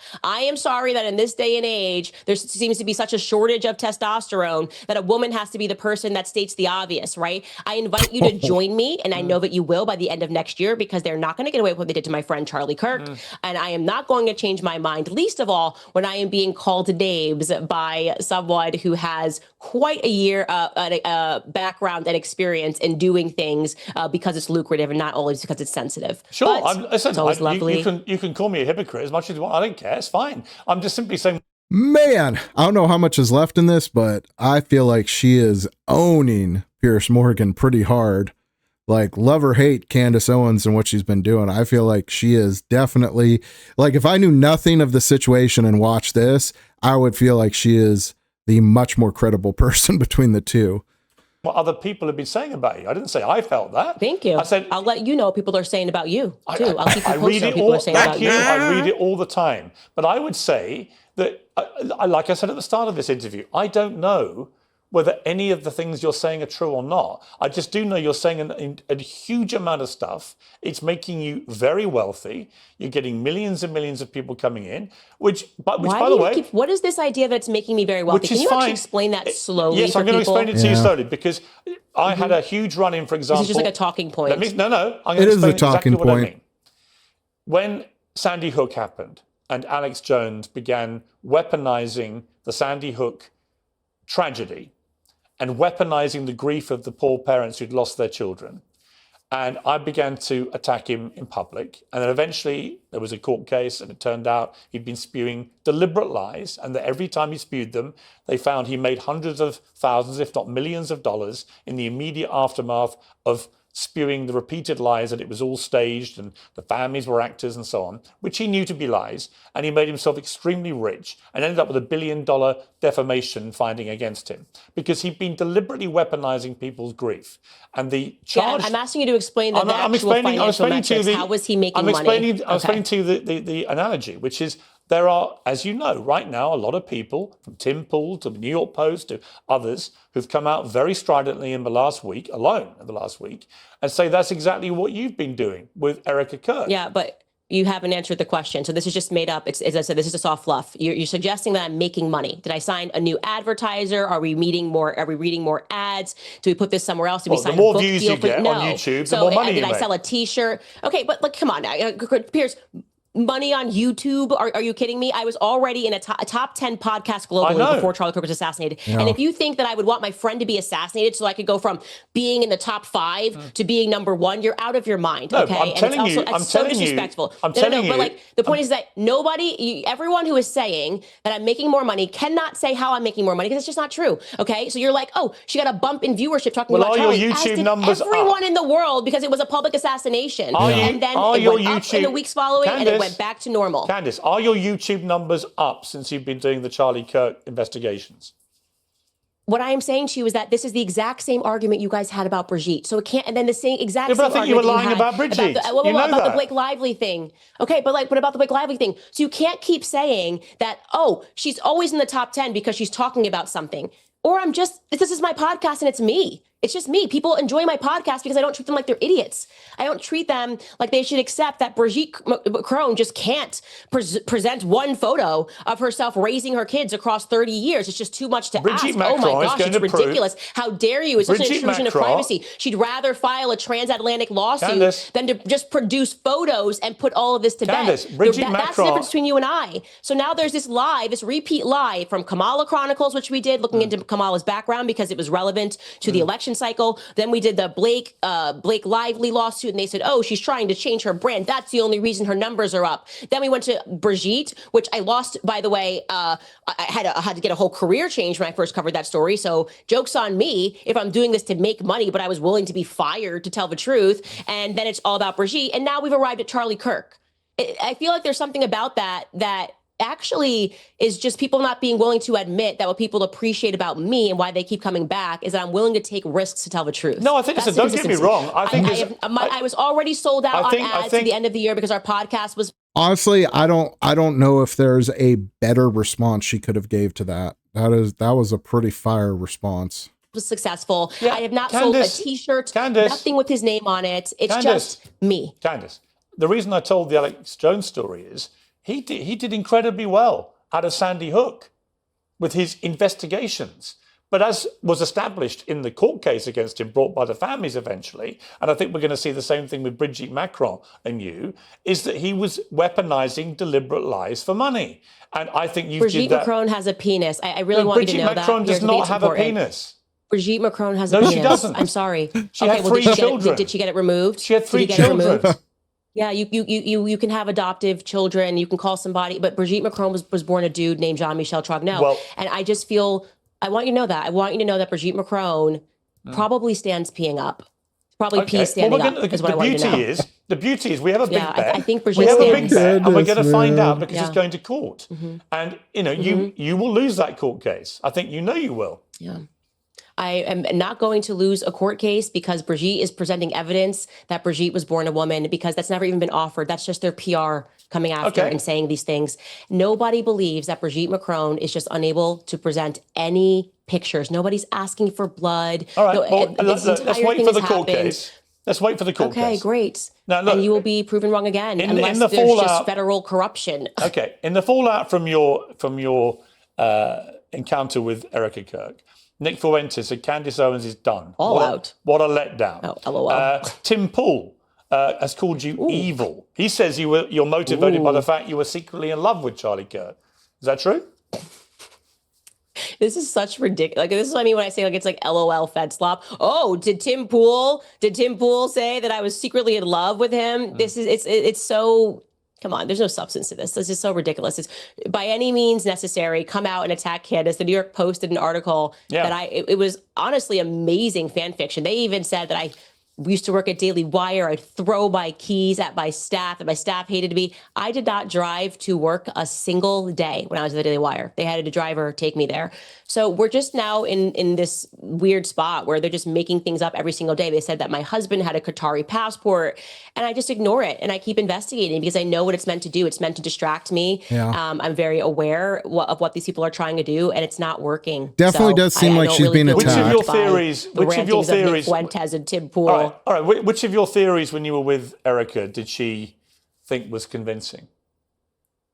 We didn't. What do you mean by that? Well, did she think that Israel was involved? Did she think that there were French paratroopers involved? Did she think the Egyptian planes were complicit? Did she believe that Turning Point employees were involved? Which of the many theories I wasn't. Flown, I guess. Did she think is actually got any merit to it? I think you're characterizing it like I sat down and tried to convince her of my theories. That wasn't the nature of the meeting that we had. I shared information with her and told her, what the feds were ignoring, and these are the things I'm looking into. Obviously, explained to her about the Egyptian planes and this bizarre connection to, Turning Point faith events and tours. And yeah, it was kind of like sharing the information with her. So there was nothing that. But again, here's my problem, Candace, with the whole thing. I don't know what to say. Everything is like you're just asking questions, you're sharing information, you're doing this. Yeah. But when I actually ask you to be specific about who do you think did what, that's where it all hits a shuddering halt. You don't know, do you? You don't actually know, anyway. Of course, if I actually knew that's the who point shot of Charlie investigating. Kirk, I would be instantly publicizing it. I'd say, I figured it out. That's not how an investigation works. Piers just doesn't work like that, okay? You have to follow the clues until you arrive at a conclusion. Of course, I cannot confidently state that it was, John Smith who shot Charlie Kirk from the left side. I don't know that yet. I don't know that information yet. And when I do know it, I will publicize it without question. I just am pointing out the inconsistencies, the lies. He was not shot with 30-06, and he did not have a Man of Steel neck. How do you know? That's completely made up. Well, actually, that's going to be my show today. I do now factually know that Man of Steel thing was made up, and that never came from the surgeon's mouth. So again, we have another lie. We have another lie coming out of Turning Point USA. It put in quotation marks that lie, that it was a direct quote from the surgeon that was made up. So yeah, I'm going to keep track of all of these lies, deliver them to the public, and allow them to surmise. I'm going to allow them to think critically while it's still legal. I know it's barely legal in the UK, and it's becoming increasingly less legal here in the United States. So I'm going to use every opportunity to ask every question. Okay, but pre the meeting with Erica, you repeatedly questioned why we weren't being told where Charlie Kirk is buried, or even if he has been buried yet. Did you get those answers? You have the wrong commentator who questioned that. I think that was Milo Yiannopoulos. You've never questioned, you've never asked where Charlie's buried? Nope. I just communicated to the people that he had a Catholic funeral mass, because people were saying I was lying about him going to a Catholic church, which was another random attack that I had to endure. So I never said that people don't know where Charlie Kirk's buried. That's just the wrong commentator. Do you know where he's been buried? I actually genuinely never got to that question with Erica, but I do know where he's. I think the implication that Milo made, again, you'd have to ask him, was that he's not buried. I do know where there is a spot for him to be buried or to be held in a mausoleum. But I never, you have the wrong person on that. Erica was emphatic in the CBS thing that she wanted you to stop with the conspiracy theories, or maybe you've got it all right and all of this stuff is true and it's all involving the Israelis and Egypt and Turning Point in a mass conspiracy with this young kid, Tyler Robinson, brought in, and they're all involved in this dramatic murder of Charlie Kirk. Maybe let's just assume for a moment you're 100% right. But she did tell you publicly before you met to stop. What's clear is you're not going to stop. So is she okay with you now continuing to talk about your theories, or does she still want you to stop? Well, she didn't ask me to stop. If that's the question that you're asking, is throughout that meeting, she did publicly, obviously. So your response to that is what? I'm telling you that then we had a conversation, and I was not asked throughout that conversation to stop. And to the contrary, I shared information that I had, and I got information from them. Right. That helps. So you will carry on. Focus. You will carry on. Yes. With the theories. Yes. Until I feel confident of who killed Charlie Kirk, I will not stop investigating this. And Erica is okay with you doing that? I don't know how many other ways to answer your question other than saying she did not ask me or request for me to stop in person. And when we spoke about that moment, she felt that Barry Weiss was being Barry Weiss. And she made no request of you whatsoever, Erica Kirk, in 4.5 hours? Request in what sense? About how she would like you to conduct yourself about the murder of her husband going forward? No. Nothing at all? I mean, to be honest, like, we're all on the outside, and I mean, dude, Erica knows better than anybody the relationship that Candace and Charlie had and who Candace is as a person.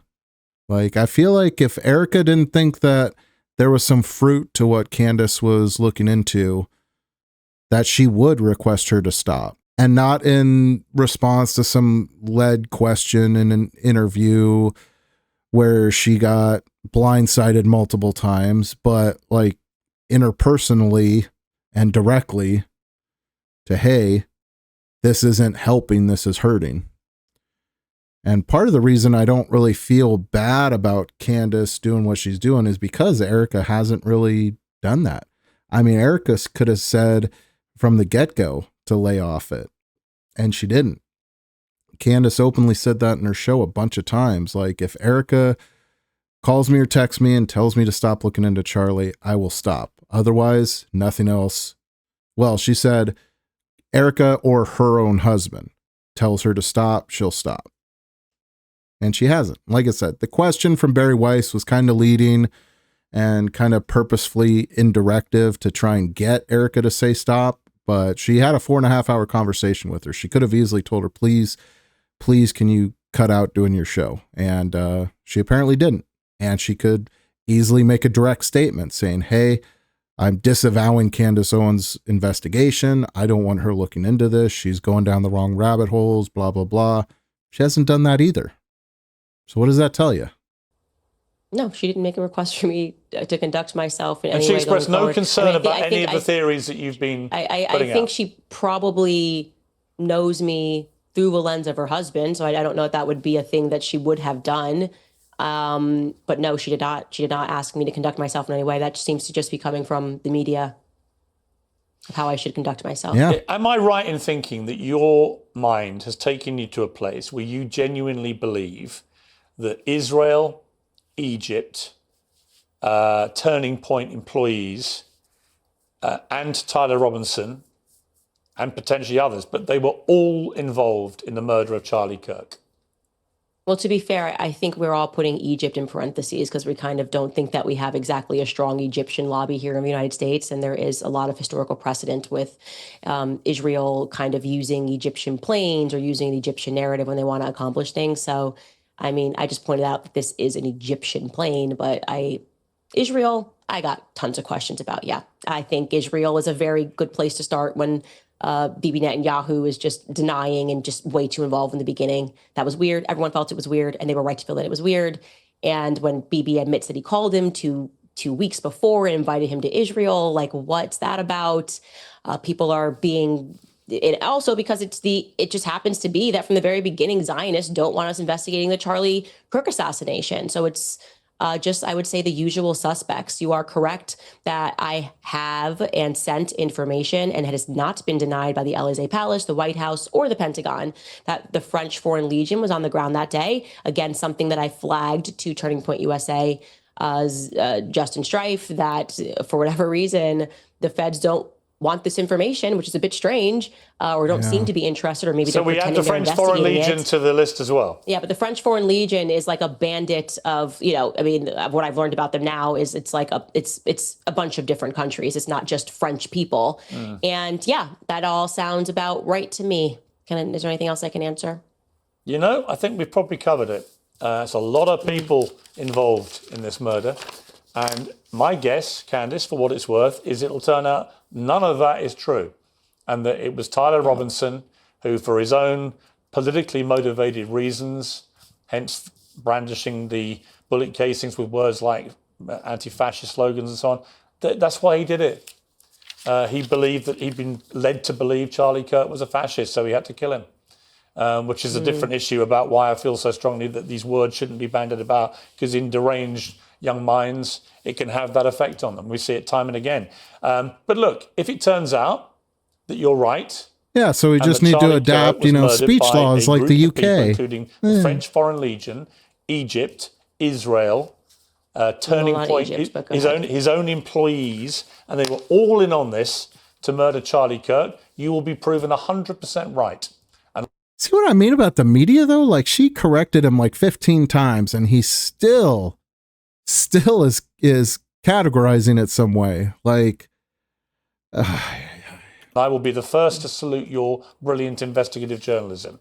But in return, if it turns out you're completely wrong, then I would expect you to come back on Uncensored and admit you were completely wrong. Is that a fair deal? I was hoping that by the time we did this, I'd be able to do that because they showed me something that was so compelling. That didn't happen. So, yeah, deal is on, as always. Between you and I, the deal is on. Excellent. I'll add it to the list. Candace, I want to wish you a Merry Christmas. We're both Christians. We have that in common. And it's always good to have you on Uncensored. I'll say this about you. I'll say this to everyone. You come and do these things. You don't duck them. You don't shirk them. You don't hide away. You stand behind what you say. My only question for you, it's not for you, it's about you, is when people say to me, do you think she believes this stuff? I don't know. I don't know if you do or not. I know that Alex Jones didn't. It's just so fun being the lone person to be attacked every second and every minute of every day that I was just like, you know what? This is so fun for me. I love it. I love the threat of losing your job and people going after your sponsors and having to worry about your security. It's so fun. It would be so easy. I would be a billionaire. I'd be on the cover of Vogue magazine if I would just say the thing. If I would just be a federal operative and tell people to trans their kids and tell them like Brigitte's like a really beautiful woman and tell them that she really obsessed with that Brigitte thing, man. I don't get it. Charlie Kirk was shot by one person on a rooftop with impeccable luck who scaled the rooftop like Spider-Man. That's the easier route in life. Unfortunately, spiritually, I can't do it. I'm just my granddad's granddaughter. And he couldn't lie. I can't lie. And I don't want my kids to grow up in a world where a bunch of freaks and pedophiles are in power, which is in the circumstance that we live in today. We cannot live in a world where Jeffrey Epstein is being protected by the government and Charlie Kirk is being publicly assassinated. I can't do it. I won't do it. And let the chips fall where they may. Candace Owens, always good to have you on Uncensored. Thank you very much. Always a pleasure. Well, like I said, I mean, if his goal was to make her look bad, I think he failed. I think Piers probably earned her some new viewers more than anything. But I mean, people that already had their mind made up are going to view it from whatever spectrum or belief that they want. That's all I got for you guys today on the Candace Owens, Erica Kirk meeting. It's a weird rabbit hole. There's a lot of questions I still have about the Charlie Kirk assassination, and I certainly hope and pray that we actually get some believable answers when all is said and done. I can't help but think it's going to end up being something where they're asking to release the Kirk files in 30 years, but for the sake of the man that Charlie Kirk was, I hope that's not the case. Anyway, guys, let's get back to work. Keep praying. I'll see you in the next one.